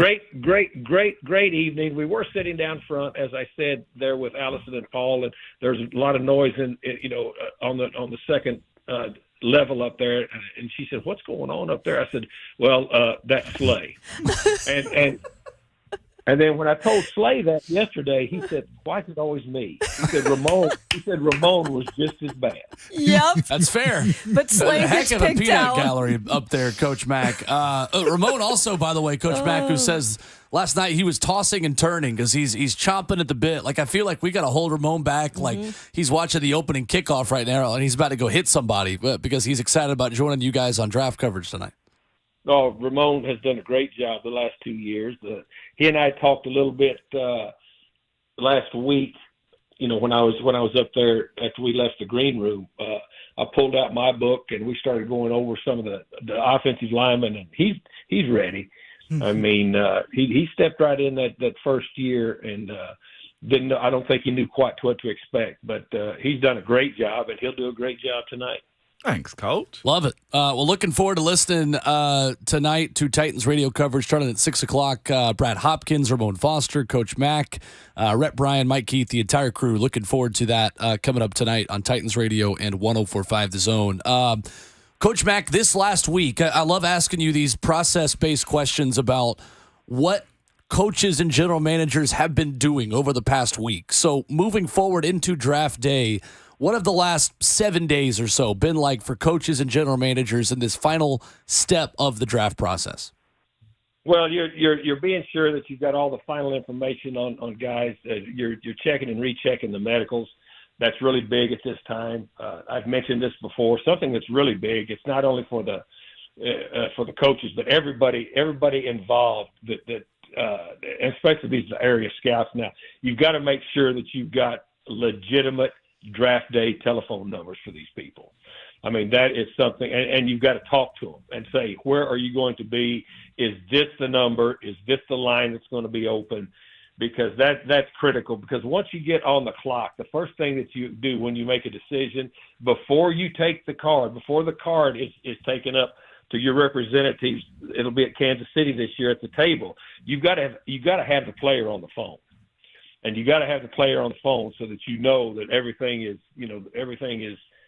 copacetic and all. So that's the one thing they've been doing. The last 2 or 3 days, it's kind of time to just kind of decompress a little bit, because there's going to be plenty of adrenaline flowing once this thing kicks off this season. And so you got to you decompress a little bit. The other thing that you do is you have one final meeting, get everybody together, go over draft room procedures, because there are very, very specific, all the draft rooms I've been in over my career, there's very specific rules as to who talks when they talk. Because you can only you want your decision makers to be able to talk constantly, but once it gets close and you start putting up your bullpen and start trying to look at who your pick might be about 10 or 12 minutes out from your pick, you don't want any other chatter in there. And so then you designate people that will be on the phone, chumming the phone the whole time. You got to get your draft room procedure down. And with the new general manager, well, he's got a way that he wants to run it. So he and Mike Vrabel will set the ground rules for who can talk, when you can talk, because you don't want everybody talking at once. Between picks, then it's wide open. But when you start putting your bullpen up, and if you've got some not discrepancies, but you've got guys, that's why you've got a horizontal board. If you've got people across the board that are pretty even, then you want to have a very, very organized way to be able to read the essential report on each one of those, so everybody can digest it within that 6 to 8 minute period you have before you finally decide when you're going to turn that card in. Mac, when it comes down to glitches in the draft, meaning somebody goes before you think they're supposed to, how prepared are teams for those type of moments right there? Because I think that's the biggest thing is, like you said, you set your board how you have to, up and across, but if somebody goes early, does that really affect you much? If you're not prepared, you shouldn't be in the business. Okay. I mean, you've got to go. There are things. It's going to happen. It's going to happen tonight, and it's going to happen. Throughout. Especially the first 2 days, it's going to happen. But yet, that's part of the month of preparation for it. You absolutely, and that again is where the horizontal board comes in, because you can't just you make deadly mistakes when you just hone in on one person or one position or one, because of just what you said. It's going to be chaos, and it always is, but it has to be organized chaos. But these months of preparation, if you get caught like Minnesota did years back, where they couldn't make a decision and they had to pass their pick, well, I mean, that's malpractice. Wow. I was just about to ask you about that, Coach Mack, at the end of the discussion today, because it is the 20-year anniversary of the Vikings forgetting to make their first-round pick. I never knew this was I'd totally forgotten about this until yesterday. Well, I didn't forget about it, because, you're sitting there and that, as I said, that is professional malpractice. Right. Is exactly what that is. We just talked about all the preparation that you have, and all of a sudden you swallow the olive when it's your turn to get on the clock. Come on, man. I hear you trying to be real professional about that one, Mac, and we'll just leave it right there, Coach Mac. What position, Coach Mac? I've had this conversation before. Is the most impressive this year? We had a conversation yesterday with Joshua Perry, and I was just like, we don't hear about middle linebackers as much, this year. But who's the group that you're like, there are some dudes that I can get this round and maybe the next 2 rounds that can be longtime starters in the NFL?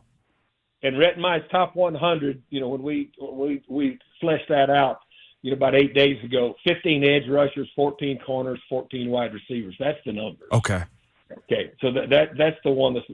Now, to me, there's some really quality offensive linemen in this draft. There's quality offensive linemen, and there's quality tight ends.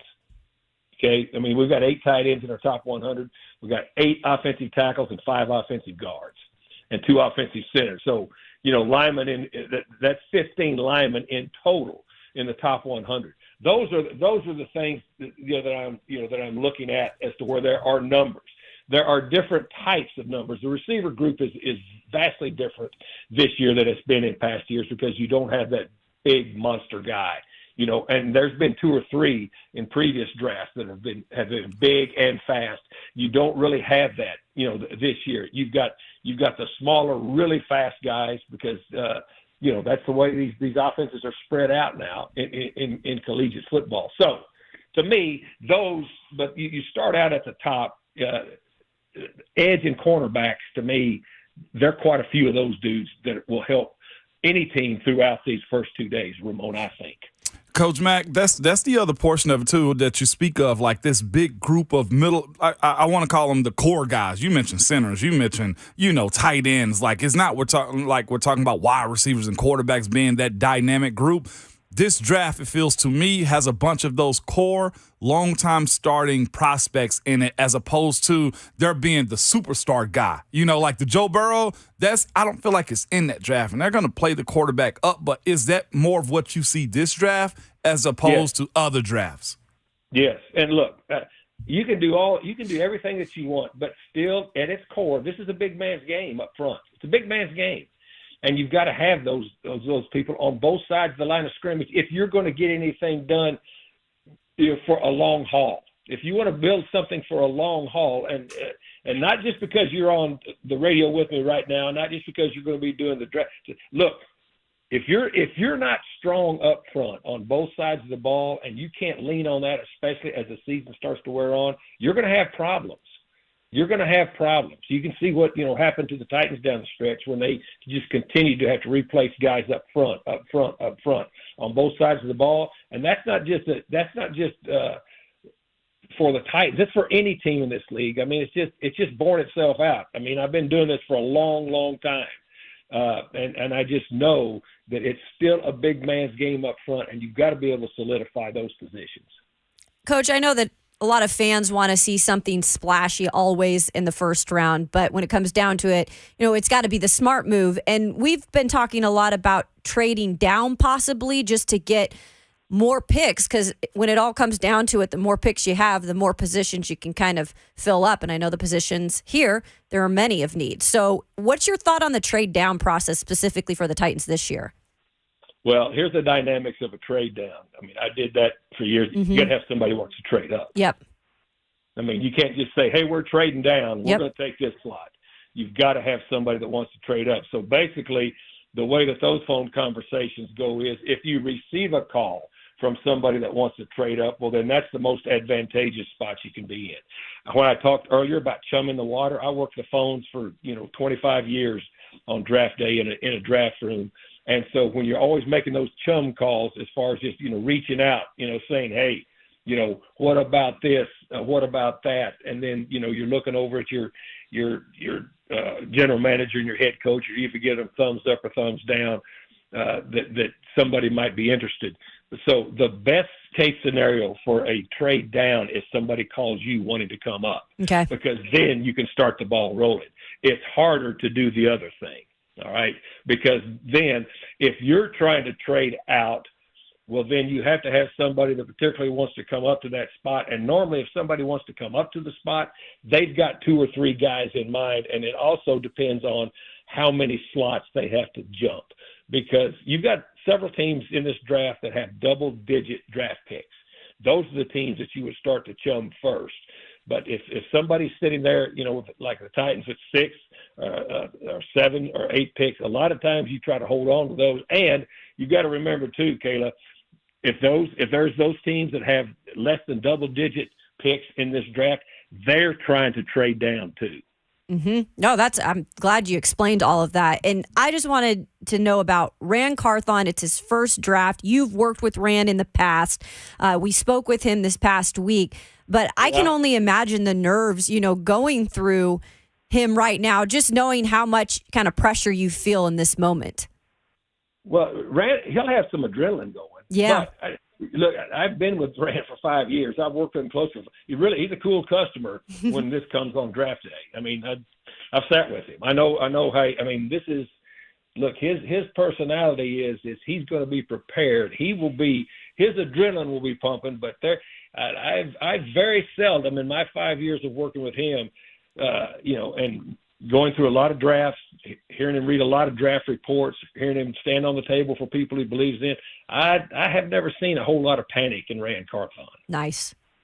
Coach Trey McGinnis, our guest this morning on Ramon, Kayla, and Will, and Coach Mack on the way out. I wanted to ask you about one wide receiver specifically who I know Daniel Jeremiah in his final mock draft, one of the few mock drafts I put a good bit of stock in, put the Titans, and that's Boston College's Zay Flowers.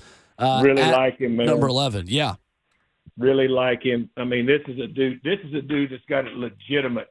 To me, let me see where. Yeah, I'll read my report. I got my book right here. This book's gonna be part of me for about 3 days. You got the floor, Mac. Take your time, baby. It's going to be like his kid. It is. I mean, I love it. Zay Flowers, though. Well, it is. Okay, here we go. Zay Flowers. Let me just go summary with this guy. Really, to start out with, I mean, he's a 4.42 guy, but really he's kind of more of a smooth glider than just a legitimate giddy-up-and-go guy, okay? Which means, all right, I would think, I mean, he's a first-round pick. He does a great job. He's got a great gear change to him. You know how really nice race cars have gear changes? Mm-hmm.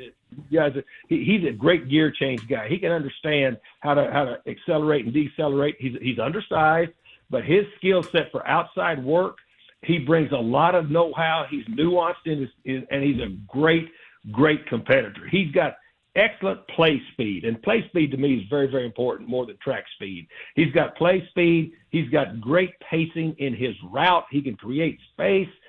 This guy's a starter. You know, wherever he goes. I like Zay Flowers a lot. Perfect. Awesome. Coach Trey McGinnis, our guest this morning on Ramon, Kayla, and Will. You can hear him, the rest of the crew, Brad Hopkins, Ramon Foster, Mike Keith, Rhett Bryan. Going to be a great night for all of you guys on Titans Radio. Can't wait to listen, and we will do it again soon, Coach. Guys, thanks for having me on. See you tonight, Ramon. See you, Coach. Bye, Yes, Coach. sir. There he is. Coach Trey McGinnis with us here on Ramon, Kayla, and Will. We'll react to that coming up next. We will also take a look at the one position that has drastically changed in the Vegas market in terms of how many guys go in the first round. That's coming up on Ramon, Kayla, and Will, 104.5 The Zone.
It's draft day.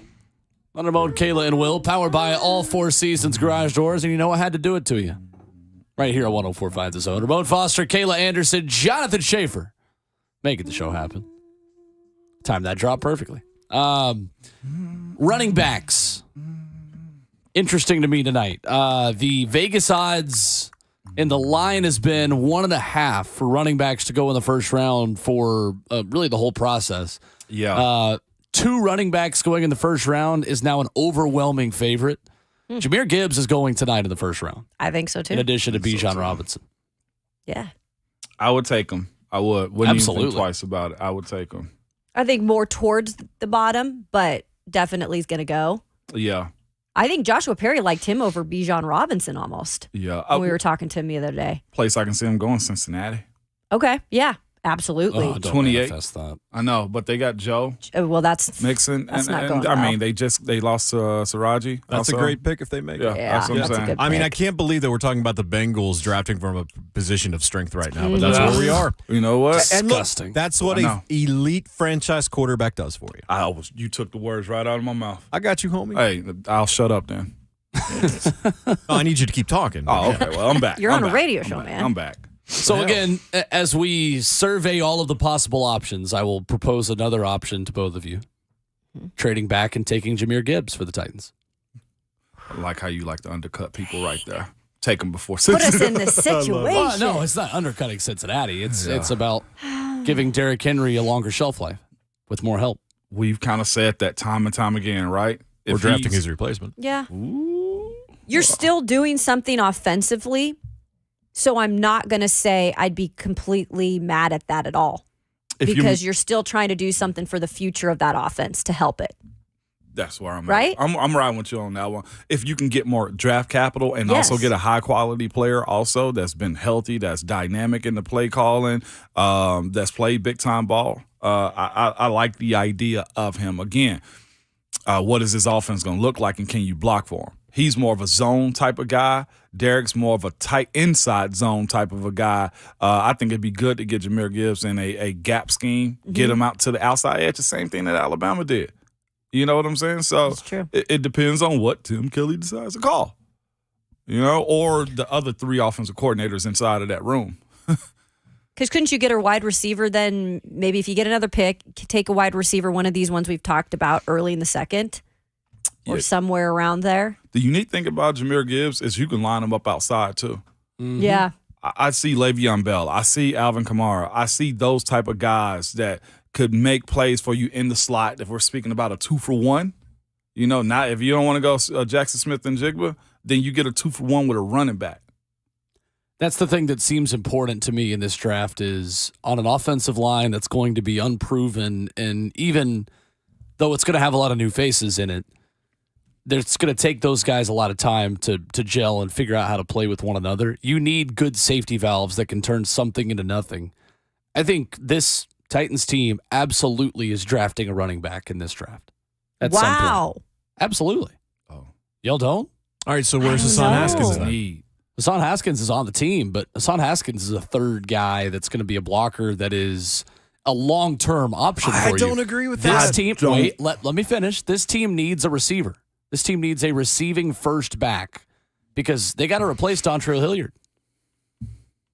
So it's not about replacing Haskins. It's about replacing Hilliard. I think Haskins is the replacement for Hilliard. Are they the same type of back? To me, No. I think what he did out of college suggests that he can. He's a pass-catching running back who also can be downhill. That's the way I view him. I look at him as you can run any scheme you almost want to with Hassan Haskins. I know, I own the Hassan Haskins train. I'd gladly say I'm wrong if he doesn't overtake the starting position at some point in time. That dude, to me, is a future NFL starter at running back to me. He only had 24 catches his whole college career. Look at his ability to catch and what he was asked to do, Will. Okay. The guy can play. I'm on the fan train with Hassan Haskins. So you still think could he eventually, when Derek leaves, I see him being be a successor. that dude? Yes, I do see that. The verdict's still out for me. I didn't see enough last year, and not to his fault necessarily. Right. So I'm still kind of, I need another year to see a little more from him. This was my feeling on Haskins when I watched him play. The only thought that went through my mind was he needs more reps. Yeah, that's. He's got the talent. He needs more reps. He's got to play more. We got to find out. I don't know. I mean, he got the reps against the Cowboys and was okay, but he wasn't. Nothing flashed behind an offense. Blocking for him against Dallas behind an offensive line that was not good. But again, I don't know enough to have a strong opinion on him being the successor yet. I just don't know either way. Yeah. I think this team is going to get options at running back because that is going to continue to be a position of need and value for them even after Derrick Henry. And it's easy to forget how surprised everyone was when they drafted Derrick Henry. Because DeMarco Murray was still at the height of his powers here in a Tennessee Titans uniform when Derrick Henry was added to the roster. Were people surprised? Because I wasn't. Oh, I was shocked. I wasn't at all. In the second round where that team... No, because I knew DeMarco Murray had already broken the 370 rule. I knew there wasn't a lot of tread left on that tire. I'm willing to buy my first Titan jersey if Hassan Haskins is day one starter. You're going to buy a Haskins? Well, he's not a day one starter because day I one's said already when. gone. I said when. Eventually. When he's opening day starter. Yeah. That's my jersey right there. I think they'll draft a tight end before a wide running back. Me in this too. one. I'd bank on that, Kayla. Because that position still has to be fulfilled. Nobody's talked about that We much talked at all, about I it a feel lot like. to start the draft, but it's kind of cooled down a bit. Mm-hmm. I think you're going to see a guy like Tajay Spears or Eric Gray on day 2 or 3 added to this roster as an out-and-out receiver. Not as a Hassan Haskins replacement, as a Dontrell Hilliard replacement. Okay. But I do think that tight end is a bigger priority. Way bigger. Yeah. Would you take Mayer first round? No. Okay. I would not. I would How far have I traded down? 17. Where would that be acceptable, Will, for you?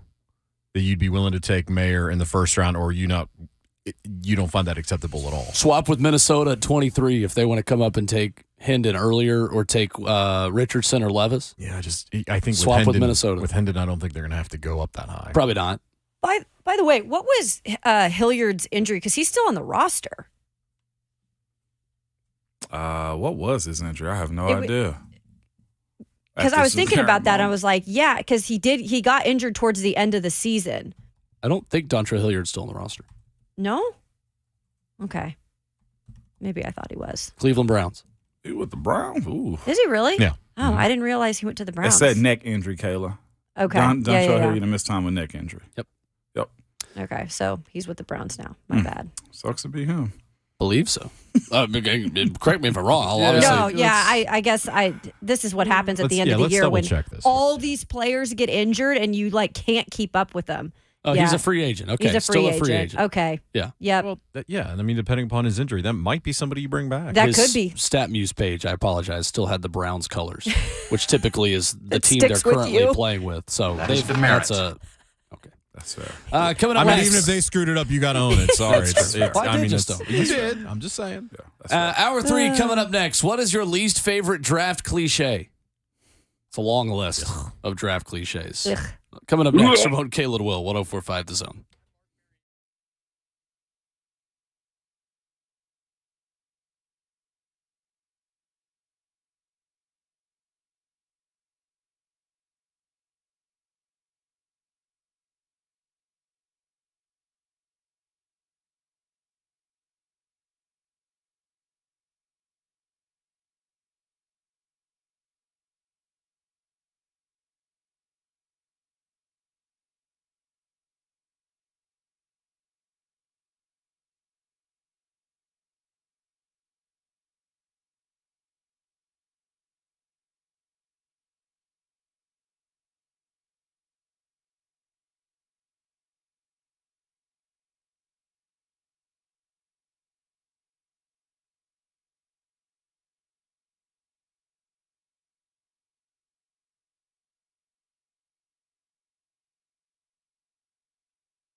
8:02, good morning. I'm Jonathan Schaefer from the Superbook.com sports desk. As the big voice guy just said, NFL draft coverage tonight, Titans radio coverage beginning at 6. We will be live from 6th and Peabody, and you can hear every first-round selection right here on The Zone. Former Vol and Super Bowl winner Trey Smith is going to join Ramon, Kayla, and Will coming up at 8:30. Vols head coach Josh Heupel at 9:40 this morning. According to reports, Jaguars left tackle Cam Robinson is facing a multiple-game suspension for violating the NFL's performance-enhancing drug policy. Major League Baseball, the Braves beat the Marlins 6-4. Atlanta rallied with 4 runs in the bottom of the 8th to get the win. The Braves have won 3 in a row and look to sweep the Marlins tonight in this 4-game series. MLS, Nashville SC defeated San Antonio FC 1-0 last night at Geodis Park. The boys in gold advanced to the round of 32 in the U.S. Open Cup. And NBA playoffs, the Grizz staved off elimination by beating the L.A. Lakers 116-99 in Grind City. Desmond Bane, 33 points, 10 rebounds to help the Grizz force a Game 6 in L.A. For all your foundation repair and waterproofing needs, visit USSTN.com. Breaking news at once on your home for the Titans and the Vols. This is 104.5 The Zone.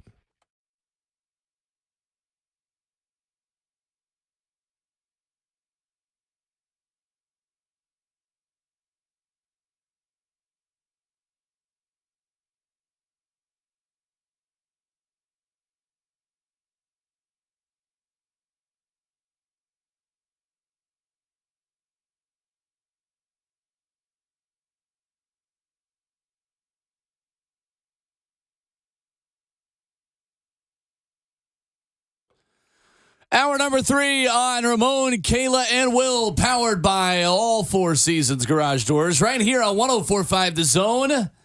We've got a new Todd McShay mock draft that is hot off the presses minutes ago. Excuse me? That he just tweeted out. He has the Titans making a trade in round number 1. But up or down? Up. Ooh. We'll tell you where coming up in seconds with Ramon Foster, Kayla Anderson, and that's the best producer in the world. His voice is to the body of Jonathan Schaefer. The best producer in the world! Of the world, Craig. The world. I thought that was a good descriptor. It was different. Did you say the body? That voice belongs to the body of Jonathan Schaefer. Yeah. Well, we're all disembodied voices in your box in your car, so. Okay. I mean, we are. I didn't say anything untruthful. What are we talking about here? Todd McShay, ESPN.com, has the Tennessee Titans trading with the Arizona Cardinals at number 3. And picking from Ohio State. Yes. CJ Stroud. Let's go. There you go. Saying the push over the edge for the Titans here is Stroud still being on the board at number 3. He is the best pure passer in this class, showing excellent ball placement and touch to all 3 levels of the field. Ryan Tannehill is turning 35 years old, and Malik Willis didn't look like the answer when he saw the field last season. Stroud could take the Titans' offense to another level if their front office finds a way to upgrade the team's pass catchers. Well, good luck doing that without all the draft picks that you would give to move up to number 3. But that is what Todd McShay has the Titans doing. He adds, if Houston does not take a quarterback as we projected here, I expect Tennessee to get aggressive in exploring a trade up. It's no secret Arizona wants to move out of the number 3 spot. The Titans can jump a handful of QB-needy teams, while the Cardinals can slide back into a more favorable range for some of the prospects they might be targeting. Here's the catch to this. Here you go. The price of doing business for Tennessee would likely be something in the ballpark of a 2023 second and a 2024 first or second round pick. Okay. Here's what I'm going to say. If you can do this trade without giving up your first round pick in 2024 and you come out of there with CJ Stroud, I'll go ahead and say I'm okay with it. Yep. Okay, Shafe, you got it? Yeah. Give me 1 second here. Is this Jim Wyatt? No, this ain't Jim. Oh. Okay.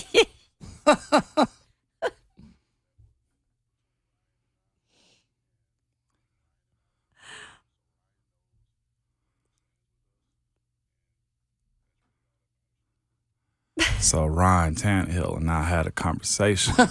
And in that conversation between Ryan and I, and Ryan and I's organization, the Tennessee Titans. I told Ryan Tannehill myself that I wasn't going to trade him. He's mine and I'm his, and we belong together. So the idea that you guys want me to go get C.J. Stroud, when Ryan and I had that conversation in February between our Tennessee Titans and his Tennessee Titans and your Tennessee Titans, allows me to say I'm not moving up to number 3 unless I lie to all of y'all. Pretty good. Come on, man. So, quick addition. Mel Kiper also just dropped his final mock draft. Oh, okay. So these are Todd McShay and Mel Kiper's final mock drafts at the same time. You know who Mel Kiper has the Titans taking? Let's go. Mel Kiper has the Tennessee Titans trading up to number 3 with the Arizona Cardinals Holy smokes. to take a quarterback from The Ohio State University, Okay. C.J. Stroud. Okay, so All right. Here we go. Oh, Jim.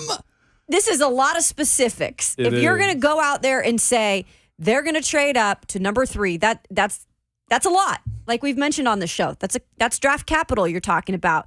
And there's last minute guys going up and saying this.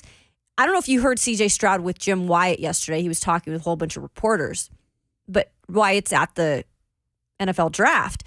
And there was a lot of questions that Wyatt had asked about Mike Vrabel specifically. And you could just see kind of CJ Stroud light up too when he talked about Vrabel and just the type of coach he was. And you know Vrabel has done so much digging up there about any player at Ohio State that could possibly be here in the draft. But now I'm starting to think, my goodness, this could be possible.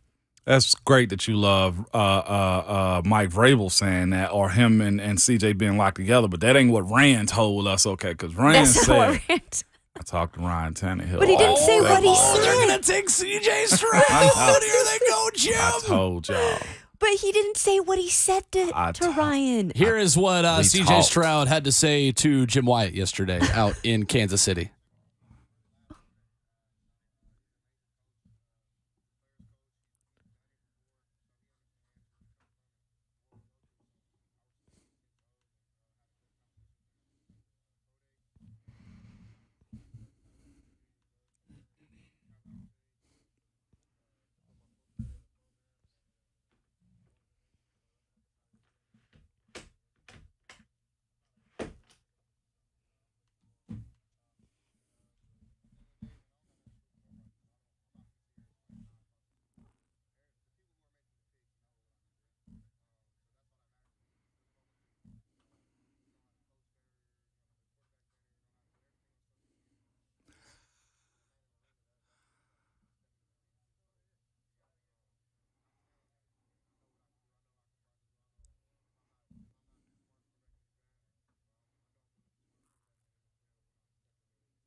So that is a number of clips blended together there by Jim Wyatt yesterday, who was talking to C.J. Stroud and a number of prospects at a Play 60 event in Kansas City leading up to the draft. Interesting. This is now the consensus because Peter Schrager has the Titans doing the same thing. I mean, everybody who's putting out a final mock draft right now today, 3 now in a row, have the Titans moving up to number 3 to take C.J. Stroud. And if anyone has a good relationship, and I don't know, maybe it's not good at this point, but I would think if they're working with Arizona and Monty Ossenfort, who used to be here with the Titans organization, I still feel like they were on good terms altogether. Roll with that. So you would think that there would be a lot of open conversation possibly between them.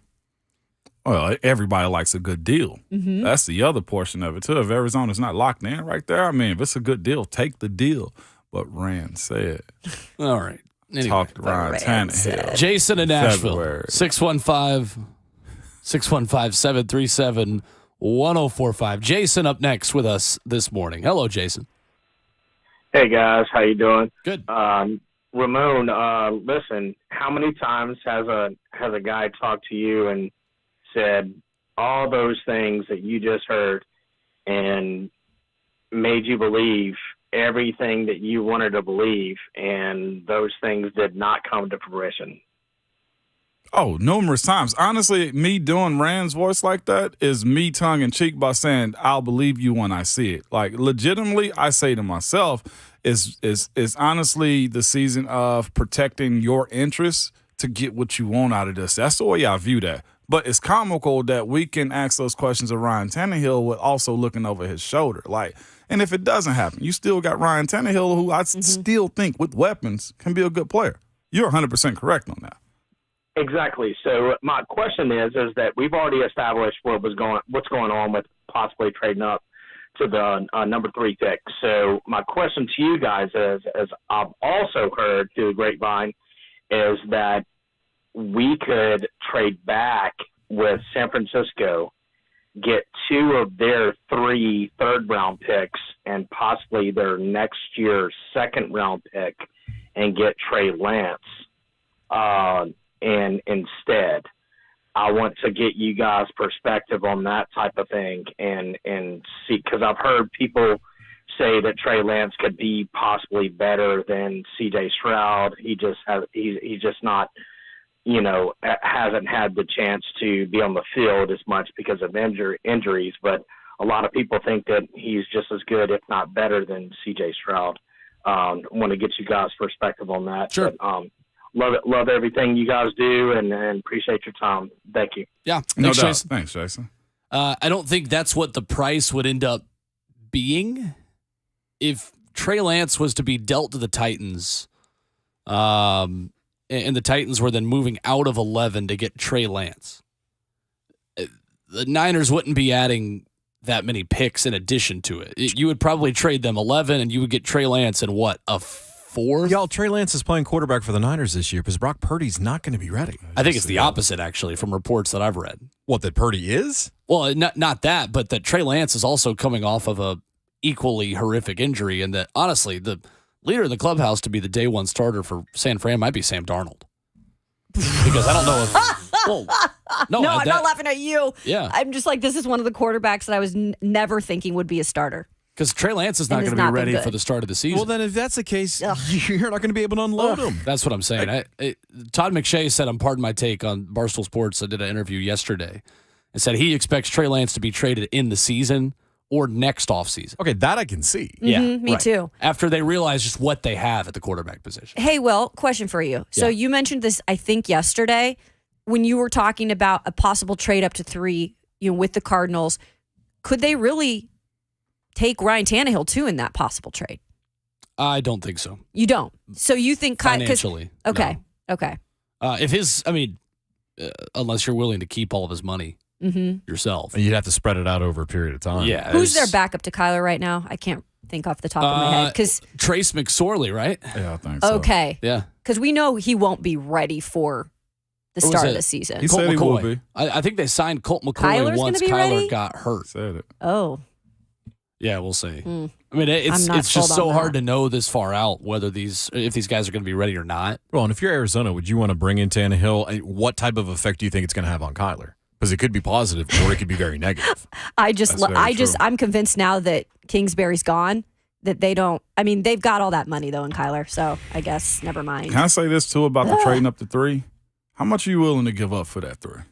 I know, that's the point I'm making is that if it includes a 2024 first, I'm out. But that's the only way you can deal and get your quarterback, though. I think so. I think Ramon's right on that. Well, what Todd McShay proposed was a 2024 second, 41 and 11 might be able to get it done. And that's what the point I was making earlier is that the exact words that have been used about Arizona moving out of 3 is they are quote unquote desperate to move out of the number 3 overall pick. How desperate are you?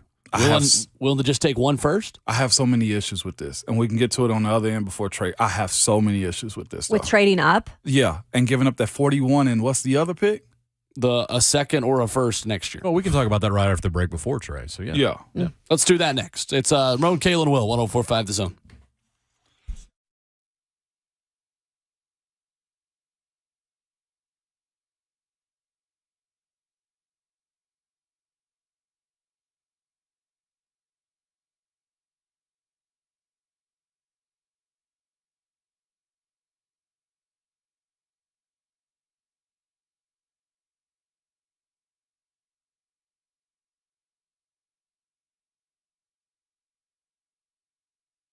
Hey, it's Will Bowling here for my friends at Lee Company. Now that spring is in full swing, you've probably come up with some ideas for home improvement project. Well, I've got good news for you. Lee Company can make those ideas come to life. The pros at Lee Company have the know-how and tools to handle any home improvement project inside or outside, from hanging pictures, painting walls, to building a new deck. You have that big project in mind? I'm sure you probably do. Well, get special financing on home improvement projects over $2,500. This is another great deal from Lee Company. Make good use of this unexpected time at home. Call Lee Company at 615-567-1000. That's 615-567-1000. And they'll help you tackle any of your home improvement projects this spring. Their website is great as well, leecompany.com/promotions. That's the place to go to get special financing on home improvement projects over $2,500. The phone number one more time, 615-567-1000. That's Lee Company, all you need.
It's Ramon, Kayla, and Will, powered by all Four Seasons Garage Doors right here on 104.5 The Zone with Ramon Foster, Kayla Anderson, Jonathan Schaefer, our producer. We just got contract details on Aaron Rodgers. Dan Graziano tweeting this morning. Before we get to the C.J. Stroud discussion, because I do want to get Ramon's thoughts on why he is out on this trade up that is now being projected by Todd McShay and Mel Kiper. Says it appears the Packers converted Aaron Rodgers' $58 million 2023 option into a 2024 salary, which means that Aaron Rodgers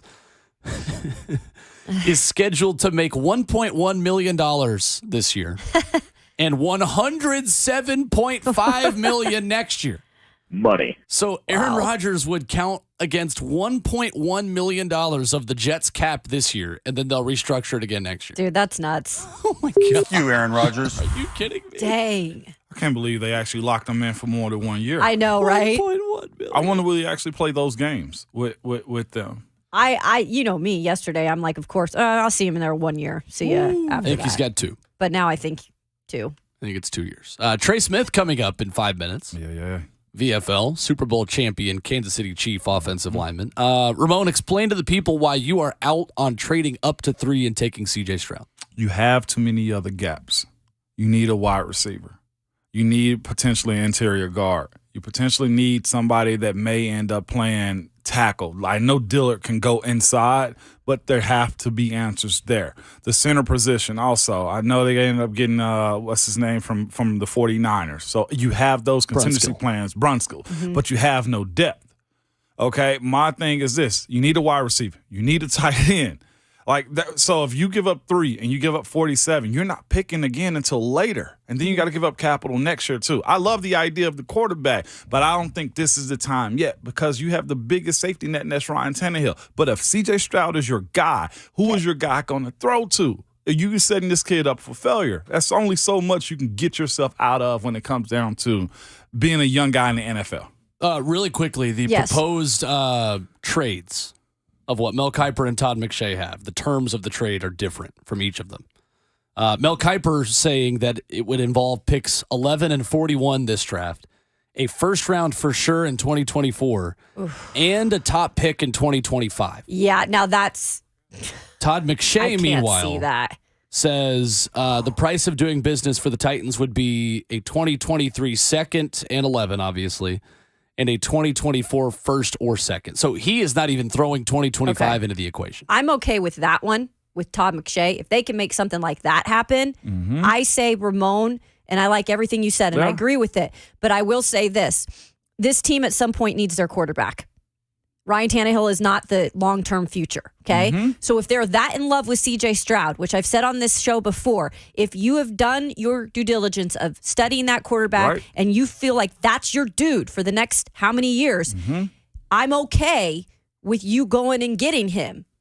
But that's a lot of picks. What Mel Kiper said, I don't know if I could say yes to that. But if they can make that happen with what Todd McShay said, I'm okay with that one. My thing is, and maybe it's comparing apples to oranges on this one, but C.J. Stroud has more playmaking talent at Ohio State than he will with the Tennessee Titans.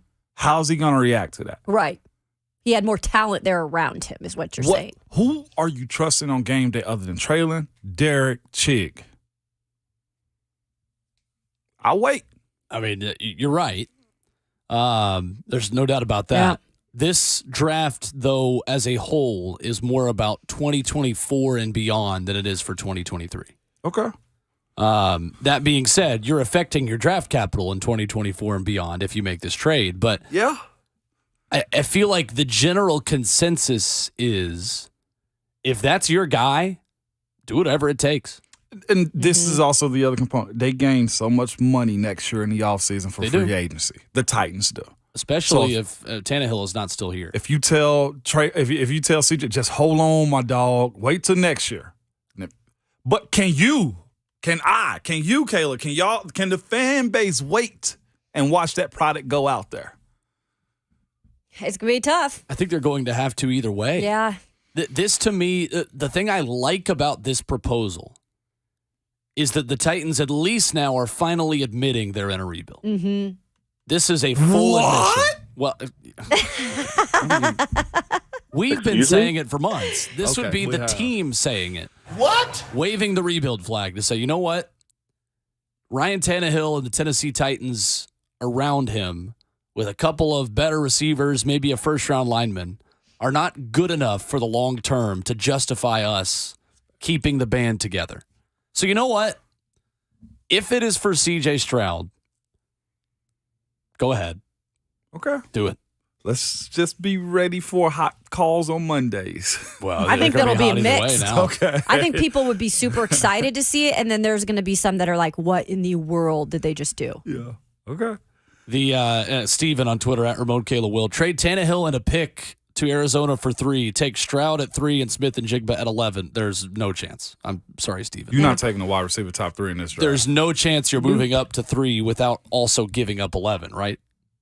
Yeah, I would think so. Right. Yeah, you're not going to keep your 11th pick. No There's way. no way. And you better go back to that Minnesota draft year. You better trick some. Minnesota Rand's real good at what he does. Yeah, golly. Boy, hustle if he do that. Well, right now, we shift gears and go to the Marks Payne Real Estate Hotline, checking in with our guy, Trey Smith. Yay. Hanging out with us this morning on draft day. What's going on, Trey? How are you? What's going on, y'all? Doing pretty good, man. Just on the way to workouts right now. Love it. Well, Trey, my first question for you is how much more fun is it to go to workouts in the offseason as a Super Bowl champion than it was before you were a Super Bowl champion? Nah, it's a blast, man. It makes it that much better. I will say this, that offseason was real short. Oh, yeah? Yeah, it is. Well, yeah, because we talked to you right before the parade. So now the parade, the dust has certainly settled on that. What have these past couple of weeks been like? I know you were able to go up to Knoxville for the orange and white game. Just how much fun has it been to kind of take a tour, to back home, all these places, just reliving what a magical season this was for you guys?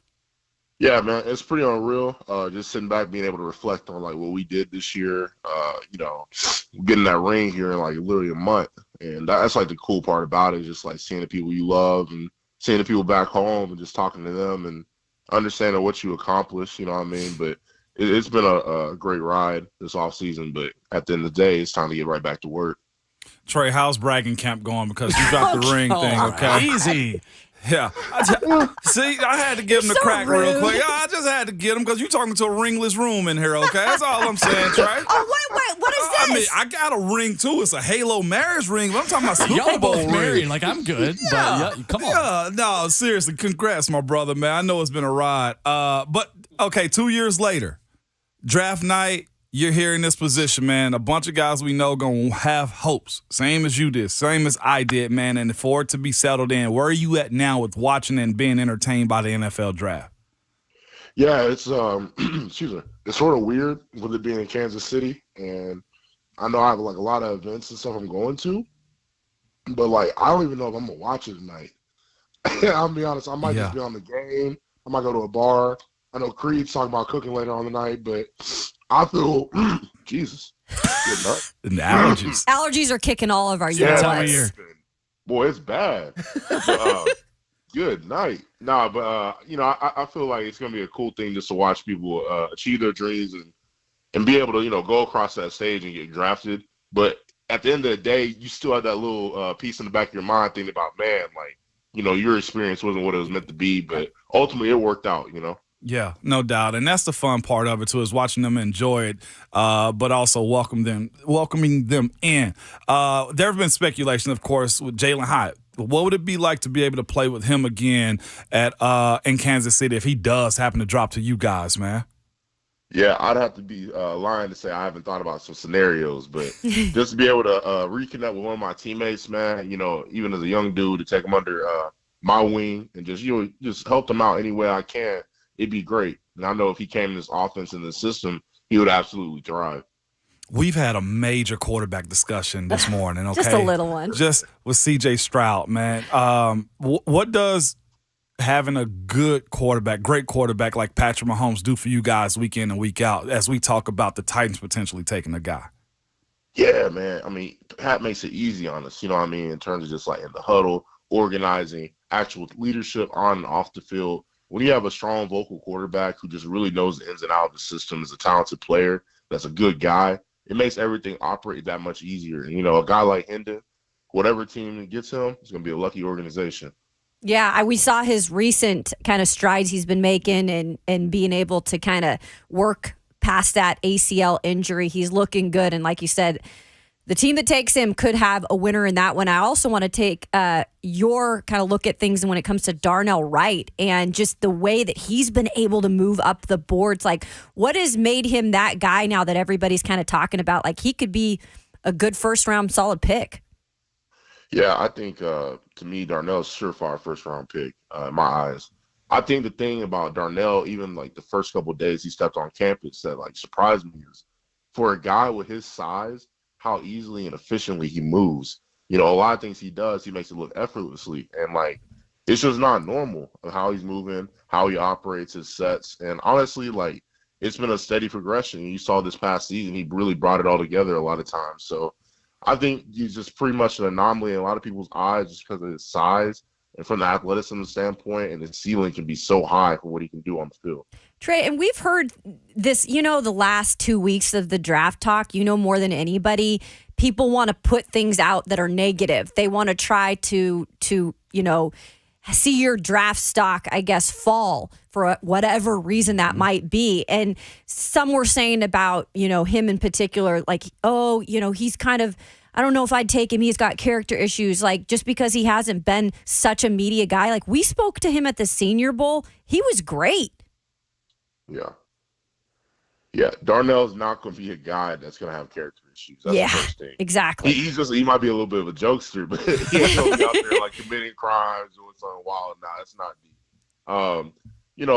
People can say what they want, and like you said earlier, all it is just a ploy pretty much to get you for cheap. Yep. Because people know what type of player, they know his abilities and the talent level that he brings to the table. But I would have zero angst about taking Darnell early, personally. I mean, Ramon Foster is a jokester, and he made it 11 years in the league. True. So there is hope for everyone, right? It is. Right. Trey, I wanted to ask you about another Tennessee guy, and Jerome Carvin, who Ramon has been championing the effort, saying that this guy should be an NFL player with the way he's been able to play. Nobody's ever played more snaps at Tennessee than he did with his career. How does a guy like that fit into this league? What have you kind of told him maybe about his process through this entire thing? Yeah, Jerome Carvin, man, that's another little brother. Got in at 18, my second year. And just talk about someone who's been there through, like, the ups and downs of Tennessee football and held it through. Rome is a hard worker. He's a grinder, man. And at the end of the day, he most definitely deserves his shot to go play at the next level. But talk about an overall good person, a good human being as well. Like, Rome does a lot of great things on the field, and I think he has a lot of attributes that allow him an opportunity to play. Trey, why are we not talking more about Cedric Tillman as a draft people in this entire thing? Because I feel like because of his injuries this season, it's so easy to forget just how dominant this guy was, like posting guys up like he's a power forward catching footballs for Tennessee. Yeah, I think the injury is one of the main things that just sort of messed Sed up, being quite honest with you. But if I remember correctly, Sed was the guy going into the season. And from a talent standpoint, some of the things he even did prior to the injury are really great to watch and was amazing. And I think Sed's body, his build, man, how big a frame receiver he is what really benefits him, man. And I think whoever gets Sed is going to really be like, man, we really got to steal at the end of the day. Now, I hope Sed goes extremely high, but you know what I mean? At the end of the day, we all know what type of player Cedric Tillman is, what he brings to the table, and how talented he is. It's a shame he's getting overlooked. He's going to be another steal in the draft, probably. Trey, you shared that about maybe, not zooming in quite, detailed on the draft because you still kind of have some feelings, right, about your process, which has probably helped you be the player you are at this point. So what would you tell some of those guys that either fall or maybe, don't get drafted in this year's draft and sign as free agents? Yeah, so I am a little bit salty. Yeah, still, that's okay. Honest, Me too, Trey. That's okay. Me I too. love it. But at the end of the day, here's the beauty of it. At the end of the day, it doesn't matter where you get drafted. It matters what you do when you get the opportunity presented to you. Mm-hmm. And, there's a lot of first-round guys, even in the class before me, in my class, might not even start or not even in the league anymore. Whereas, there are a lot of undrafted, low-round guys like myself. Like, hey, we're still playing, we're starting. So at the end of the day, you have to do what you have to do with the opportunity when you have it. And as long as you get that opportunity, it's an equal playing field at that point. No one cares what round. No one cares how fast you got picked or what your accolades in college were. It matters what you're doing on the field right now. So that's the beauty of it, though.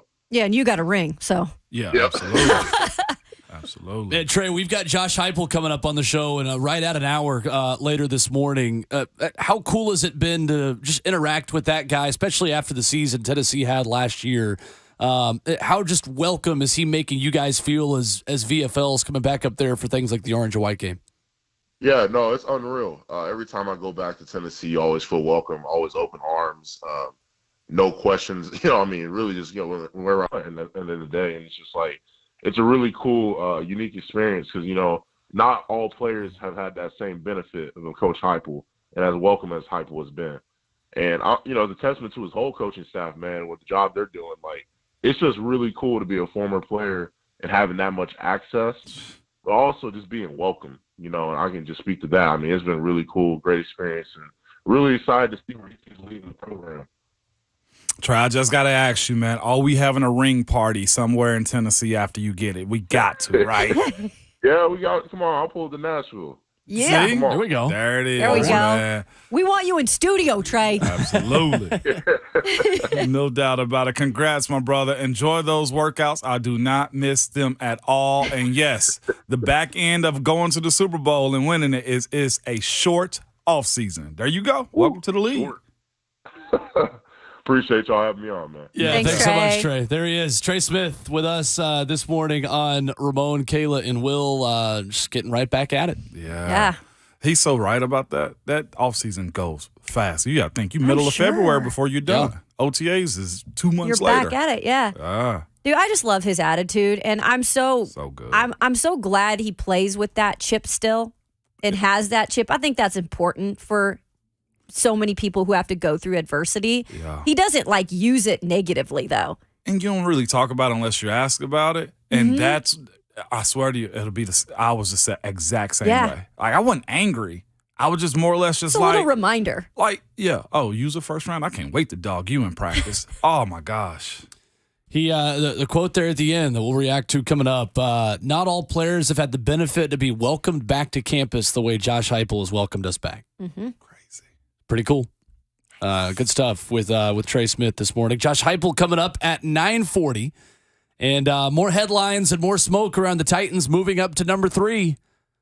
This quickly becoming the story of the morning. Are the Titans going up to 3 to get their quarterback? We'll continue the discussion next on 104.5 The Zone.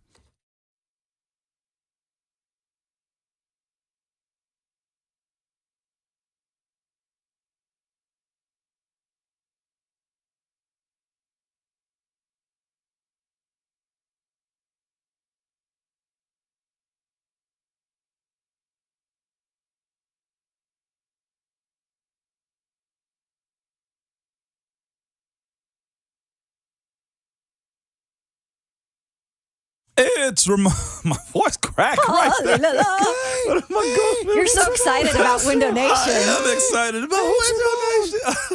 What? Everybody loves a smart investment, though, and those better plays to put your money right now than in your home. If your home is 20 years or older, if your house just need a facelift, guess what? Window Nation has the perfect offer for you. You will get 0% financing for 5 years, y'all. Yes, 5 years. You can have a child and they go to school in that time, okay? This is unheard of. 0 interest for 5 years plus. Window Nation will give you 2 free windows with every 2 you buy. You can protect and increase the value of your home today by calling 866-90Nation or going online at windownation.com. I mean, I'm not as geeked up as Ramon Foster is, but I'm pretty excited about this type of investment because you can actually save money. That's what we all want to do nowadays. Save up to 30% on those energy bills. I know I can get in trouble for that a lot.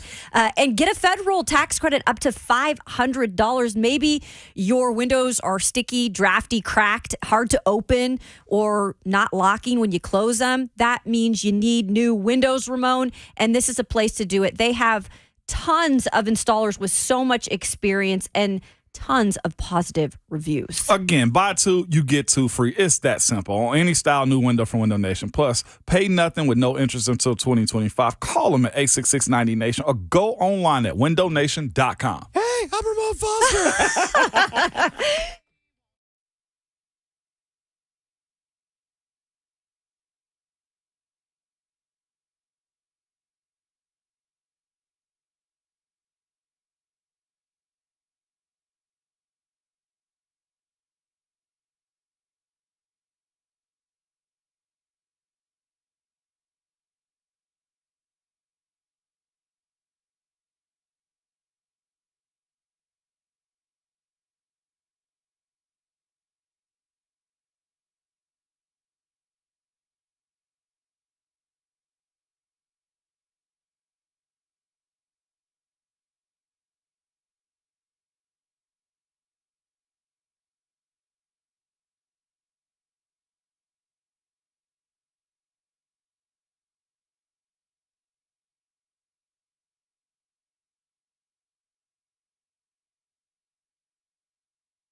Finishing up hour number 3 this morning. It's Ramon, Kayla, and Will, powered by all Four Seasons Garage Doors. Coming up in hour 4, Tennessee head coach Josh Heupel at 9:40. If you miss any of our conversation with Trey Smith, if you can't make it for Heupel, we forgive you, first of all. Secondly, you can find every hour of every show wherever you download podcasts: Apple, Spotify, Google Play, Stitcher, 1045thezone.com, wherever podcasts are sold for free. You can find us hours 1 through 4 every morning. CJ Stroud at 3, continuing to be the discussion. If you're just now joining us, Todd McShay and Mel Kiper both mocking him to the Titans. Now in a draft day trade up to 3, as is NFL Network's Peter Schrager. Aaron Wilson, longtime NFL writer, reporting that the Titans have checked in with Arizona to move up to number 3. That was about 2 hours ago when he tweeted that. And that's where we are right now. So I do look at how close we're getting, and I hope it's not like, okay, let's tell a couple lies to get some clicks. The closer I get, the more real I hope it is. Boy, you talking about fireworks tonight on Titans Radio. Oh, my goodness. You thought last year could have with the AJ thing. What if this happens? It's going to be Get wild. your powder ready to keep it dry, but still. That room's going to go crazy, though, if you do pick a quarterback. There's nothing more exciting than a quarterback in the draft, right? Well, especially a high-caliber quarterback like him. Absolutely. The last time that the Tennessee Titans picked at number 3, you know who the pick was? Last time the Titans picked at 3? Mm-hmm. Corey Davis? Nope. Ooh. He was 5. Yep. He was 5. Was it a quarterback? Marcus Mariota was 2. So not Marcus. Jake Locker was 10. 10. Okay, I was going to say Jake. Shoot. 8, actually. Jake Locker was 8. Ooh. Who was it? I remember this day like it was yesterday. Okay. Titans picked at 3. Pac was 6. Pac-Man was 6. Yep. I remember his draft pick. Boy, that was exciting. Pac-Man Jones. Oh, my gosh, yeah. That was exciting. I will say that. I was like, I want to do that on my draft night. I remember all of that. Yeah, I do too. Well, I ain't got a clue. The last 2 times the Titans have picked at 3 actually have been very notable picks. Please. I hope it's good. In 1995, the Titans had the number 3 overall pick, and out of Alcorn State picked Steve Air McNair. Yep. But that's not the most recent one. In 2006, the Tennessee Titans with the number 3 overall pick, quarterback from Texas named Vince Young. Not. I remember it like it was yesterday. Oh, no. No, he was 3. Who went in front of him? Mario Williams was the number 1 overall pick. Couldn't miss that one. Reggie Bush was the number 2 pick. Yeah. Vince Young was number 3. DeBrickashaw Ferguson. DeBrickashaw. Good friend, Yes, man. yes. Good friend. And A.J. Hawk, now of the Yes. Pat McAfee Show. Great career. Was number 5. Smoking on the stogie. That Great was when career. you had the top 3 quarterbacks of Vince Young, Matt Leinart, Jay Cutler. And wild to me that Cutler probably had definitely had the best career out of those 3. Matt Leinart was a flop, and he was so good in college. Yeah, that was an interesting draft. That was Yeah, his it was. pro. It was. Very D'Amico interesting. Ryans was taken in that draft Oh, wow, yeah. by the Houston Texans. Auburn? D'Amico Ryans? Yeah. He's out of Auburn. Alabama.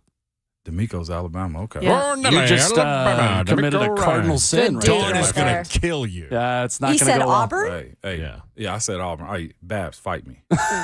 Bring it on, he says. She gonna text me in a minute. I hope She my was dog- up on this table. She'll fight you. You're thinking of Takeo Spikes. Takeo. Oh, Yeah. You're thinking of Auburn. Who's on the SEC? No, I said it right. Did I Oh, stutter? jeez. Here we go. Really? Ramon said, did I stutter? Really? Yeah, and there were 84,000 people at the Orange and White game. 615-737-1045 is our number. Fourth and final hour of our draft day edition coming up next. 1045 The Zone.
9:01. Good morning. I'm Jonathan Schaefer from the Superbook.com Sports Desk. As the big voice guy said, first night of the NFL Draft tonight. Our Titans radio coverage beginning at 6 o'clock live from 6th and Peabody. You can hear every first-round selection right here on The Zone. Also, Vols head coach Josh Heupel joining Ramon, Kayla, and Will at 9:40 this morning. According to reports, Jags left tackle Cam Robinson facing a multiple-game suspension for violating the NFL's performance-enhancing drug policy.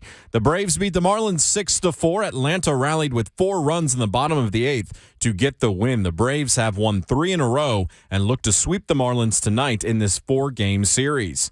Nashville SC defeated San Antonio FC 1-0 last night at Geodis Park. Ethan Zubak scored the game-winning goal in the 71st minute. The boys in gold advanced to the round of 32 in the U.S. Open Cup. And the Memphis Grizzlies staved off elimination by beating the LA Lakers 116-99 in Grind City. Desmond Bane, 33 points, 10 rebounds to help the Grizz force a Game 6 in Los Angeles. For all your foundation repair and waterproofing needs, visit USSTN.com. Breaking news at once on your home for the Titans and the Vols. This is 104.5 The Zone.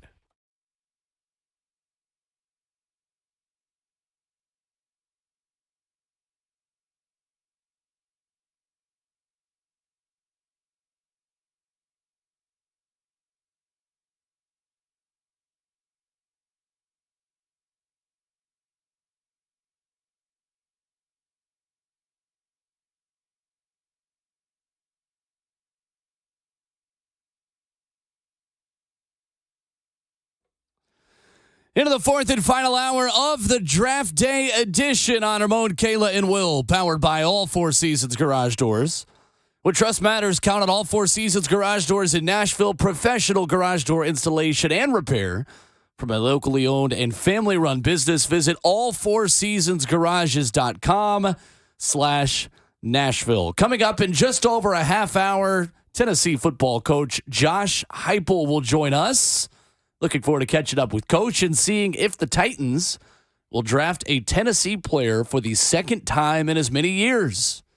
After drafting Theo Jackson a year ago. Theo not making the 53 out of camp, but became the first Tennessee Titans selection from the University of Tennessee since 2013 in doing so last year. We will ask the question coming up in a minute.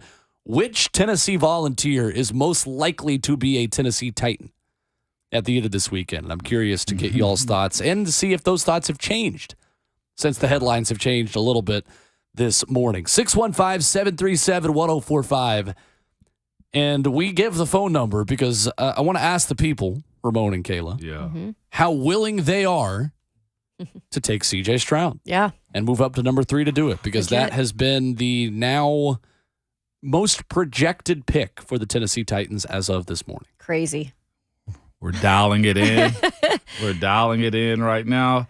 Again, the closer we get, I hope the more truth comes out about these picks, man. If you're wagering on a quarterback, moving up for a quarterback too, then that means you've done all your homework. You understand that he understands your culture.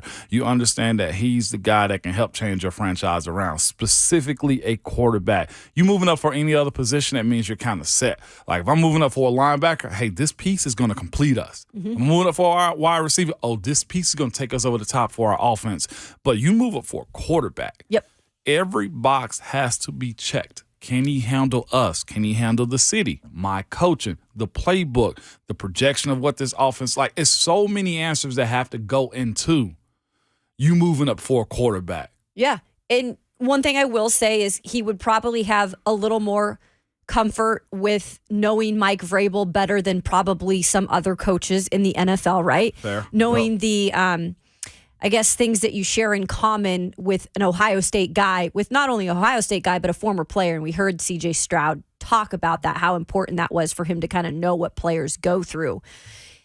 But how much are you giving up? I think that's the real big question. I'm okay if they have to give up a first rounder next year, a second rounder possibly. But this year, if you're hitting this draft specifically, you're going to lose your 11th pick. You're going to lose possibly a second. I don't know if they could afford to do that this year with losing picks. Right.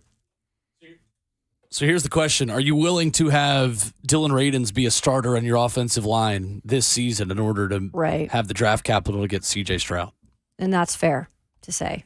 That's the question you've got to ask yourself now, because if you're not adding an offensive lineman at 11 or at 41, then your offensive line is probably on week 1 from left to right, Andre Dillard, Daniel Brunskill. Brunskill. Yep. Aaron Brewer, Dylan Radins, Yep. and Nicholas Petit-Frere. Yep. That's your 5 on the offensive line. You're right. Unless they make another move, or perhaps they trade Kevin Byard for an offensive line. I mean, there is no way really of knowing what this team is going to do now, because they could trade down to 18. I still wouldn't be surprised. They could trade up to 3. I think that's the most likely option right now. I wouldn't be surprised. They could stay at 11 and take Peter Skoronski, Broderick Jones, Darnell Wright, Paris Johnson, and I still wouldn't be surprised. I'm okay with that offensive line being the case too, except give me a little bit more depth. And that's what I was going to ask. Where's the depth? And Ramon, you know the depth of this interior group more than we do. Is there value on day 2 or 3 to still be able to add somebody in the 3rd round who can be your starting left guard week 1? Day 2 or 3, Cody Malk, a guy I like Cody out Malk. there. McClendon Curtis out of chat is a guy. I loved him. Jalen, the tackle from Maryland. Jalen Duncan. He's pretty legit. He's been on a top 30 visit, that I too. like. Avila may end up being a 2nd-round guy also. Steve Avila from Steve TCU. Avila from Okay. TCU. There's value. So, yes. And we said that with Mac earlier. This is a core building draft for teams. Ain't nothing really sexy about it. So let me ask you this before we get to phone calls. We've got a couple people who want to chime in on this.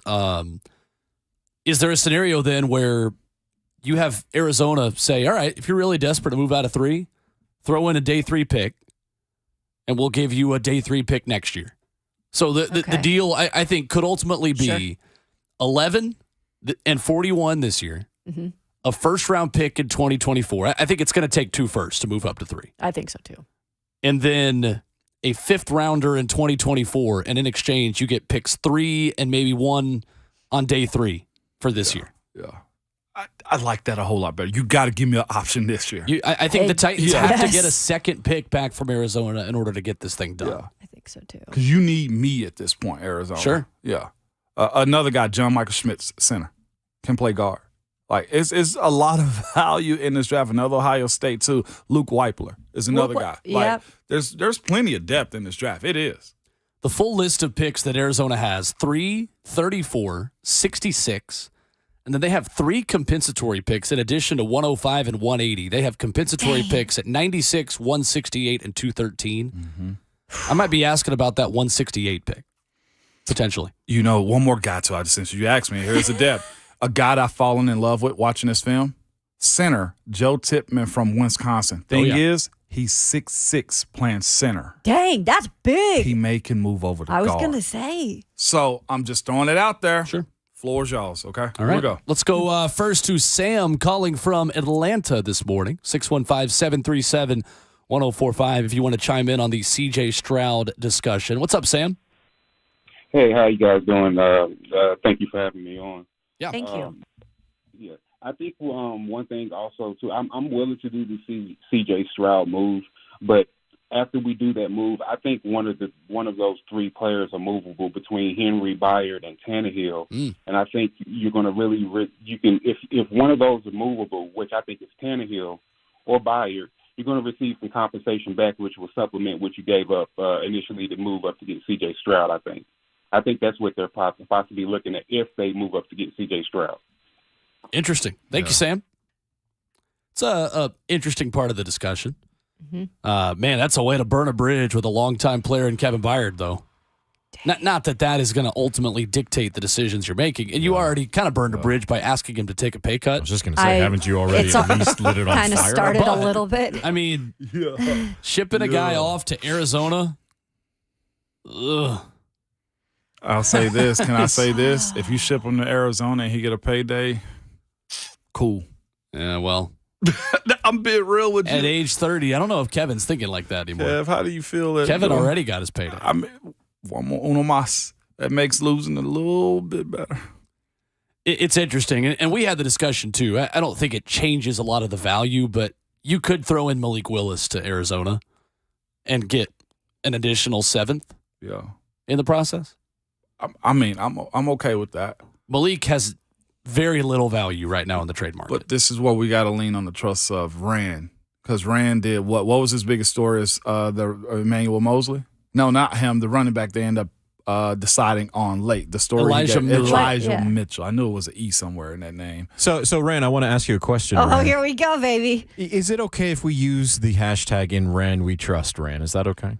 You know, in my conversation with you guys and my introduction presser, I told y'all this was a collaboration. So don't trust in me, trust in us. Trust the process. The process that I'm your GM for the future, and we gonna ride this thing all the way to this new stadium we get. And that was my conversation I basically had with Ryan Tannehill. Fantastic. I'm done. Rand gonna see me and be like, hey. on the show, and I want him to comment on this Rand impersonation. He just gonna side-eye me from here on out. He is gonna side-eye It's you. not Ramon Foster, it's Randmone Foster. Yes, there we go. I've been called that, too. We go back to the phones. Jeremy next up, 615-737-1045. Hey, Jeremy. Hey, good morning. I'm still disturbed from that impersonation attempt. Oh, wow. I'll take it. Hang up on him, Will. No, never mind. No, we're good. Go ahead. Now, you guys kind of touched on what I was going to talk about. You know, how much of your future and draft picks and capital do you spend out on taking a gamble on him? He seems to have all the tools to come in and play the position and stuff like that. You just don't want to spend so much out that we're because we have so many holes again to fill on this team across the board that if you get a great quarterback but you ain't got no line to protect him, what good is it? And I feel like Byard going to Arizona is probably going to be the most realistic swap because isn't Buda Baker like wanting out of there? Yep, he wants more money. So I mean, they might try to hold that part of the consideration as to whether or not they're going to want to give up that 3rd round pick if they can get Byard with the part of the deal. But that's all I had to say about it. Hang up, listen to what you guys got to say. Yeah. Thanks, Jeremy. I do think out of the 3 players who are movable for the Titans, he is the one that is. Well, I'll say he's the only one that makes sense for Arizona. Is Byard. Ryan Tannehill's not going to the Cardinals. There's no way, right?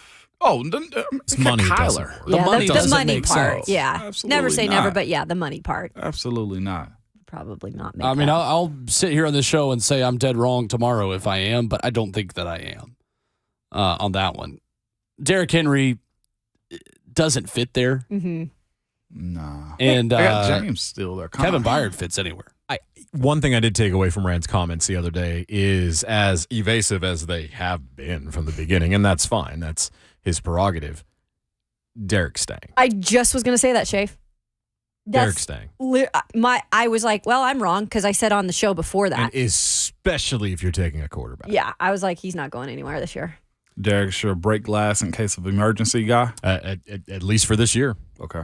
And then depending upon how he does this year, you maybe go another year or two. More of your phone calls coming up next at 615-737-1045. Again, reacting to the news of the morning. Aaron Wilson reporting that the Titans have contacted the Cardinals about a move up to 3, and new mock drafts also from Todd McShay and Mel Kiper, in addition to Peter Schrager of NFL Network, who all have the Titans trading up to number 3 and taking Ohio State quarterback C.J. Stroud. Plus, Josh Heupel coming up in about 25 minutes at 9:40 this morning. Tons still to come on a fast final hour of Ramon, Kayla, and Will, 104.5 The Zone.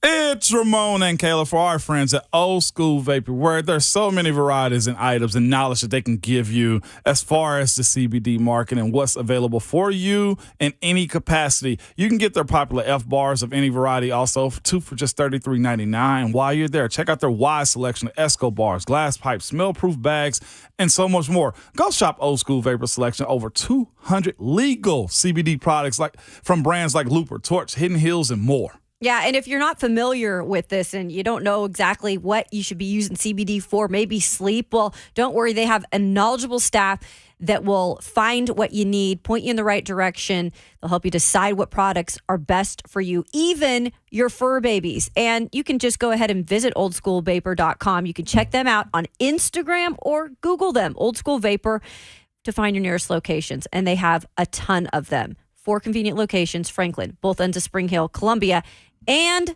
more coming soon, which we love to hear. That's Old School Vapor. And some of these products contain nicotine, which is an addictive chemical. You must be 21 years older to purchase, and no sales to minors.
Hour number 4 continues this morning on Ramon, Kayla, and Will, powered by all Four Seasons Garage Doors.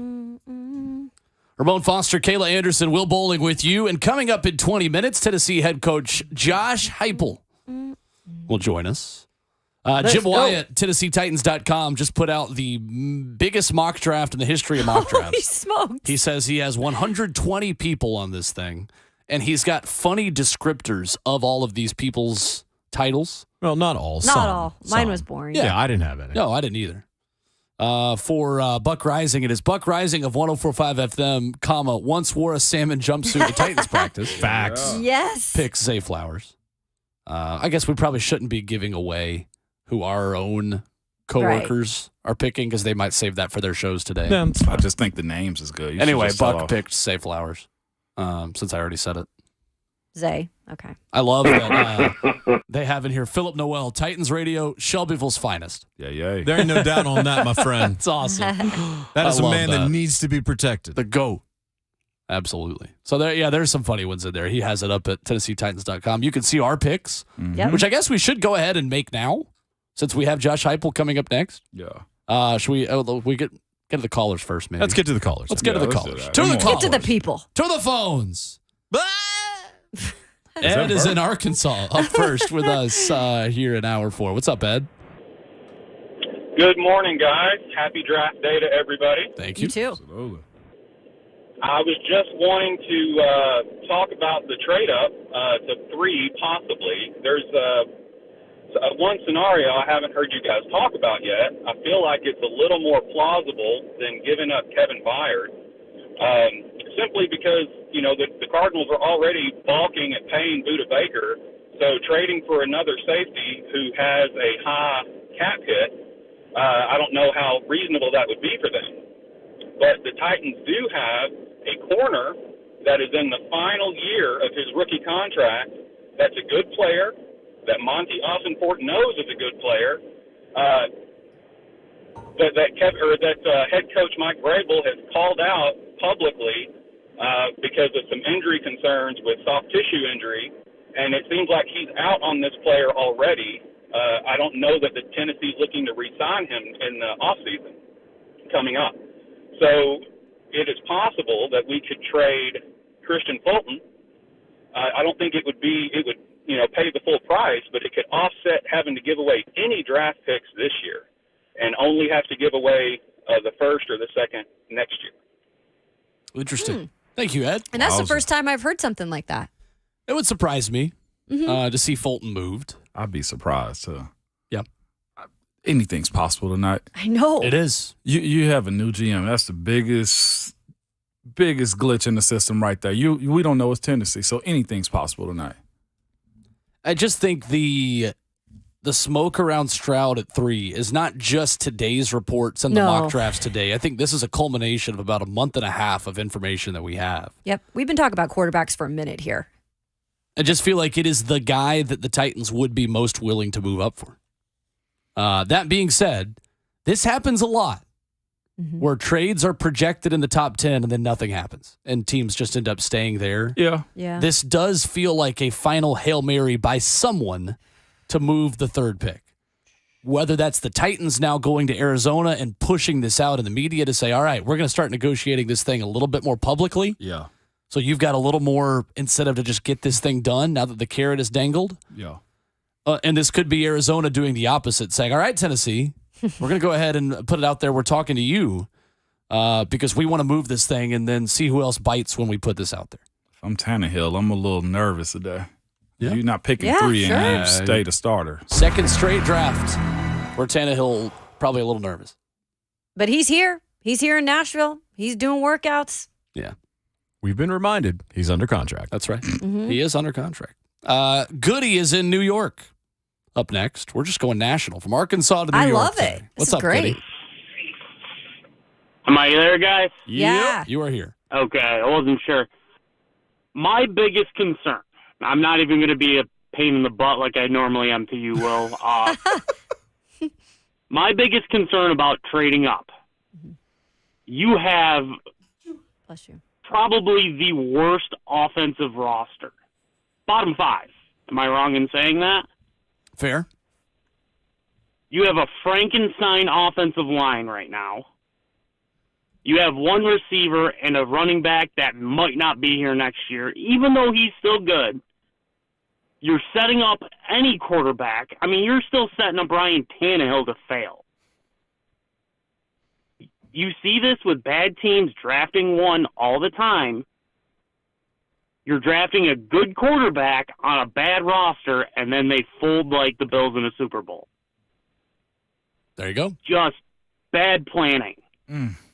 Thanks, Goody. If you have one that falls into your lap, it falls into your lap. But I can't. With the offense, I just can't see it. There you go. It's Goody in New York. That's where Yeah. Yeah, you said so. You're kind of still out on this, Ramon. I am. In trading up to 3. Will we accept it? Yes, we will. Right. But I wouldn't. But I'm not in that office. I would be one of those ones Coach Mack said, "Don't get to talk." Oh, you sound like the guy in the office, though. I was out when it was That's Richardson. Fair. I'm in on it for Stroud. Yeah, no way, Richard. No baby, no on Richardson. I always go back to the compensation. Depends upon what the compensation is. Sure. Yep. I think this is the one position where the compensation is secondary to the evaluation of your guy, quote unquote. Don't 100% agree with that, but I understand your position. Sure. I think this is striking while the iron's hot and realizing that with Mike Vrabel as the head coach, you're not going to be picking this high every single year. You do have still one of the best coaches in the National Football League. This is the Titans recognizing what Ramon has said all offseason. You don't always get to pick at 11. You don't always get the premium selection to give to someone in order to make a move. So let's go ahead and do it while we know we have it. Because when you hope that, maybe we'll be back in this position in a couple of years, having that hope is what loses you a job in the National Football League. And that's what I was just going to say. This is the only thing I'm going to attach to all of that is just know if you're Mike Vrabel and along with Ran Carthen possibly because he just got here, this is your job. You're now putting your job on the line right now with that move, if that's the move that's being made. Certainly is. That's your job. Yeah. Quickly, before we get to break and get to Josh Heupel on the other side, who's going to join us here in 10 minutes. Our picks on TennesseeTitans.com, now made official. Ramon? Mine, Broderick Jones. Okay. Mine, Paris Johnson Jr. Jonathan Schaefer? I picked Njigba. I'm going Peter Skoronski. Mm-hmm. Peter Skoronski. Coming up next, Josh Heupel will join us. We will discuss the opportunity for 3 guys to be drafted tonight in the first round. And I want to give Josh Heupel, guys, the opportunity to respond to the critics a little bit of the people who may ding Hendon Hooker and Jalen Hyatt for the kind of offense that they played in at Tennessee. What is his response to the people that may dock them a little bit for running wide open and Hendon Hooker hitting wide open receivers in the offense that they ran? Josh Heupel joins us coming up next. It's Ramon, Kayla, and Will, 104.5 The Zone.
It is Ramon, Kayla, and Will, powered by All Four Seasons Garage Doors on 104.5 The Zone with Ramon Foster and Kayla Anderson. I am Will Bowling.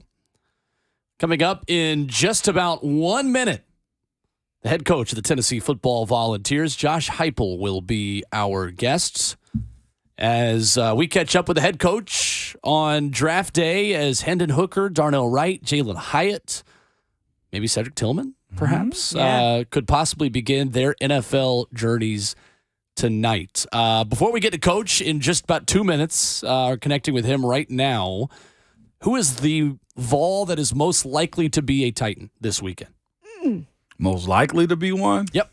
Jalen Hyatt. I know I said my pick was Broderick, but if there was most likely, it'd probably be Darnell. Okay. Yeah. I did not expect us to all have different answers here because I think it is Cedric Tillman. Yeah, I knew you were going to go with I that. thought about him. I think it's absolutely Cedric Tillman, a guy that if John Robinson was the GM would certainly be But the he's most not. likely pick when you have the big physical wide receiver like him. But I think you've got some options of guys who could stay home, and you could have a second consecutive season where the Tennessee Titans are selecting a Tennessee Volunteer, like they did with Theo Jackson last year. Yeah. I loved having that too. Mm-hmm. I do too. I think it's pretty legit. But the good thing is you have talent. You have really good high-end talent too, and sprinkled across this draft too. I'm excited to see where these guys end up at. If you can get 3 Vols in the first round, whoo! It's big. I know Coach just got an extension, but boy, that really puts it over the top right there. And I know you were probably going to petition for the Titans to make Jerome Carvin an undrafted Titan. I love him as a 5th to 6th round pick. Jerome Carvin? Carvin? Yeah. Oh, I thought you said yesterday he'd be undrafted. I did. I said I love him there. Okay. I think he's going to be a priority free agent. But that's why I love to see him. I want everybody to be a draft pick. President of the Jerome Carvin fan club. I am. I'm a Ramon fan Foster. of his. Absolutely. Well, we go to the Mark Spain Real Estate Hotline now, where Tennessee head coach Josh Heupel is kind enough to give us a couple of minutes on a very busy Thursday. What's up, Coach? How are you? I'm doing great. How's everybody in Mid-State? We are good, and I just wanted to start, Josh, with what today is like for you as a head coach, watching your guys begin their NFL journeys as soon as tonight and all throughout this weekend. Man, so excited for today. These guys have put so much work into it. I mean, you just date back to when I got here and what they've done for Tennessee football, flipping the culture, obviously flipping the trajectory. Now you get a chance to see them on the back end of their process as they prepare for the next step. These guys have handled it extremely well and cannot wait for the weekend, for tonight for some of our guys. And, there's nothing better than seeing kids realize their childhood dreams. It's pretty cool. Coach, getting to the end of this college journey, Hendon is in his position. Jalen Hyatt, and I want to ask you about those two first.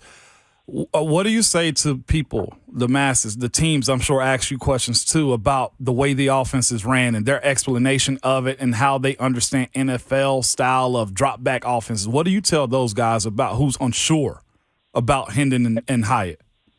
And based on the questions I'm getting, feel like you're going to continue to see more of that stuff. If I get asked about our stack package, our spacing anymore in a positive way, I'm trying to keep everything in house here. These guys, they're dynamic playmakers. Hendon's 2 seasons, right? I mean, his touchdown to interception ratio is as good as anybody in the history of the game. His decision making, his accuracy, his ability to make plays with his feet, how decisive he is with his eyes, and fundamentally how sound he is being in a balanced position in the pocket and pocket movement and then escaping and making plays, man. He's going to be able to correlate everything that he's done throughout his college career. I think that's going to help him transition really quickly into the NFL. It's going to allow him to play at a really high level really quickly. And obviously he's an infectious leader. And you talk about Jalen now. I mean, that's a guy that, finished college football this year as the best wide receiver in college football. There was nobody that was more explosive than he was. At the end of the day, as a coaching staff, you're always trying to get your guys into one-on-one situations and then give them the ability and make sure that they have the physical tools to go win. This guy's done it against the best in the country. You play in this league, what he's done week in and week out, it's really special. And he's a young player too, right? He's 3 years into his career. his best football is still out in front of him. But there's nobody that has the elite speed and traits that he does if you want to push the ball vertically down the football field. And nobody's had a rocket ship attached to him higher than Darnell Wright. What has it been like to see him go from left tackle to right tackle and be in that top 5 offensive tackle perspective going into the draft? Been really cool to see his journey from when we got here. A kid that came out of his shell, gained confidence, became a technician at the offensive line position. Coach Ellerby's done an unbelievable job of helping him grow on and off the field. He's got elite traits, man, and he is extremely special, just what God gave him and what he's continued to develop. He's going to play in that league for a long time at a really high level. And, to see him handle the process, he's a young man that we were finishing up our regular season in a position, do I come back, do I not? And, what are the reasons for that? And am I ready to handle the draft process? Ultimately, excited about the decision that he made because he did feel like he was ready to go handle it the right way. And he has, man. The Senior Bowl, the feedback we got while I was there and afterwards, and then, how he's handled the combine, the interview process, just it's really cool to see a young man propel himself the way that he has, and really excited about tonight for him. We were all down at the Senior Bowl, this morning show was, and we obviously spoke to Byron Young as well. Just an impressive young man, has been through a lot. Coach, what has it been like to kind of see him grow and now getting a chance to play for an NFL team possibly? Man, it's the story of what college, the academic, and the athletic opportunities these guys have. You get a chance to change your life for the rest of your life. And B.Y.'s a perfect example of that. A guy that has grown so much just in his ability to communicate, his leadership traits while he was here over the course of 2 years, fundamentally really grew. He's, a guy that when he got here was really young in his football career, being at the junior college for a year there, and everybody knows this. To now, within the first couple of nights, that guy's going to have his name called and be heading off to a new NFL city, and his best football still way out in front of him. But man, what a unbelievable story. Love his work ethic, and he's handled the process extremely well too. Just gotten rave reviews from NFL people as we've talked to him here on the back half of the process. It's been really cool for us to speak about not only the Titans, because we're the Titans official station, but also the Vols official station. So we've been able to combine the two here for the NFL draft, and just saying so many of these Vols names and where they could go possibly, and just the talent this year. I can only imagine, Coach, how proud you are and just how excited you are to see all of this unfold. Can you kind of describe to us what it's going to be like watching it this weekend? It's better than having your own name called. Yeah. It's a chance to be a part of somebody's journey and see them grow and then have their name called on a night like tonight. It's hard to even put into words. That their journey and their life is off to such a great start, and they're young men that have grown, and God, it's a really cool part or a chance to be a part of as a coach. It's the back end of the career with them, but it's one of the most special moments you have with them. Josh Heupel, our guest this morning on Ramon, Kayla, and Will. And Josh, we just had Trey Smith on in the last hour, and he said the words to us, I think Cedric Tillman is a gem for whoever gets him in this draft. Obviously, Jalen Hyatt winning the Biletnikoff, the season he had last year, needs no introduction. But how much of a under-the-radar prospect do you feel like Cedric is, a guy that was just a monster for you guys since you've been on Rocky Top? Yeah, missed 8 or 9 games this year with injury. He had no control in that. He's handled it in such a great way. Was a great teammate inside of this building every single day. Huge part of the turnaround here. I don't know that I would describe him as under the radar. The amount of calls that I've gotten, I think he's continuing to pick up steam, and expect him to have his name called really early. Special to have 2 wideouts that are going to go as early as those 2 guys are.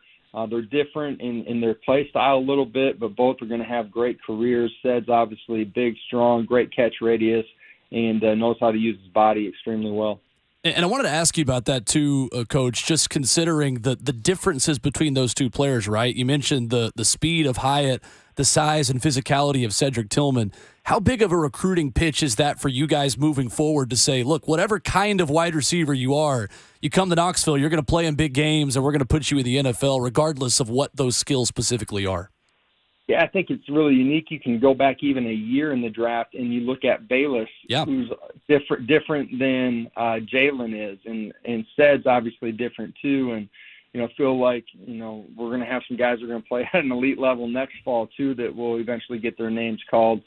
I think it speaks to what we do as a coaching staff. We have a philosophical belief, but we put these guys in a position to maximize who they are as players and put them in a position to change the game and the way that we play offensively. And, the great traits about Jalen and Ced, you mentioned their differences, that their work ethic, how they approach coming into the building every single day, how they impact the people in their position room, but affect the team as well. Whoever drafts them, they're going to get a guy that's going to operate and act like a pro from the moment that they step inside their building, and really proud of what those guys do. And that's what we're continuing to try to develop and build is great leadership traits, great work traits, so that these guys can absolutely know what they're getting when they draft a volunteer. And, Coach, that's where you are right now with this group going into the summer as they break for summer workouts to work on themselves and get conditioning. You got to be excited about Joe, about Nico, about Squirrel, about Brew, about Young Mays, man. What is this summer looking like for you guys and the outlook that you expect from this team? Yeah, I'm excited about a lot of guys on the defensive side of the ball. My bad, Coach. That's on me. Don't do that, man. We're going to continue to make another step on the defensive side of the ball, and we're going to play elite defense here, and there's no doubt about that. I am excited about what we have inside of this building. From the moment we got back in January, I truly know that the work habits have continued to heighten. Guys are back in here. We work out in the mornings. Guys are back around dinner time. They're always doing extra stuff. It's fun to see the culture, the connection. They enjoy being around each other. They love to work together. Old guys are helping young guys inside the meeting room, out on the practice field, out just doing extra work. We got great energy, great focus. Spring ball, I was really happy with. You always want more out of it, but at the same time, I thought, how we grew fundamentally, their focus every single day, and how physical the spring was. I really love the work that we got into, and we've been able to have some fun on the back end of it. Had a little softball game Monday after the spring game. Coaches won, in case you're wondering, and then Hollywood too. So it's been fun. This is a great time of year. We got to finish this semester the right way and put ourselves in a position to have a great summer. If we continue to work the way that we have, good things will happen for us. Quick question, Coach. What position did you play in the softball game? I was on first base this year. Okay. Usually I'm middle, but I'm a lefty, so I was playing first. Okay, I like it. You could do the stretch too, I'm assuming. Coach, who was the the stretch wasn't quite as stretchy as it's been in the past. All right, so who's the heavy hitter on the coaching staff, Coach? That's the slugger in your lineup. We got a couple guys got a real baseball background. Willie Martinez played minor league ball. He can hit it out of the park. Coach Eckler can bring a heavy stick too. Coach Halsley, back-to-back years, has hit it out of the park too. So we got a good group. We got to work on our infielding for next year, but other than that, I think we're in a good spot. Sounds like a coach right there. Yep. Things you got to improve on moving forward. Well, Coach, just one final question before we let you go here, and really appreciate you taking the time. I know it's a busy day with the draft getting started, but it's been cool for us to talk about Joe Milton just stepping into a leadership role really seamlessly. And we've talked with you before about just his experience with Hendon and the way Hendon kind of helped that process. Just how proud have you been of him kind of stepping up and just becoming sort of the CEO, so to speak, of Tennessee football on your roster? Yeah, really proud of his habits of being super consistent emotionally, physically, his work habits in the building. I love the steps that he's taken in affecting our football team. he was a very strong leader a year ago, and sometimes from the outside, we didn't get a chance to talk about it, or people didn't get a chance to see it as much. He really helped support Hendon in a really positive way as a great leader inside of our program. Joe's, stepped to the forefront. We need other guys around him to continue to step up their leadership too, so that the locker room's controlling the locker room. That's where championship seasons happen. It comes from within, and we need some of those guys to continue to step up, but really love what Joe's done. Well, Coach, thank you so much for the time this morning. Enjoy today. Enjoy this weekend as your guys hear their name called, and certainly always appreciate catching up with you. Appreciate it, guys. Go Big Orange. Thanks, Coach. Yes, sir. There he is. Coach Josh Heupel, as we wrap up this morning on Ramon, Kayla, and Will Drafts Day Special. He's awesome. He's. I just feel like he's so much more like laid back than in the beginning, where you didn't know exactly what his personality was. Now it's like I love talking with him. I'm really upset Smokey Puppet didn't get a question. I know. Thought about it. I thought about it. So he gave you the pushback, saying, "Don't ask me about offensive guys." Yeah, that was fair. That was fair. I deserved that one. He gave me the pushback on, no, Cedric Tillman's not under the radar. I'm getting calls about him. Like, all right, Coach. Hey, that was some good insight right there. Like a coach that's confident Moving in up his the group boards. without having to prove it to you, man. But that's because defensive players always get their name called anyway. Heck, let me talk to the dude. Sounds like an offensive lineman for you. We've been talking O-line for years now. And you can hear Ramon Foster talk O-line tonight. Titans radio coverage beginning at 6 o'clock. Looking forward to hearing the entire crew, and always looking forward to hearing the Big Ragu talk shop with the very best in the business. Enjoy that. We will be back at it tomorrow. Who knows what's going to happen over the next 24 hours, but we do know that Ramon Foster has big words of wisdom for you right now. Please remember, good people, your Twitter fingers and your mic is always hot. Even if you move up to pick the number 3 quarterback, okay, it's hot. Be cool.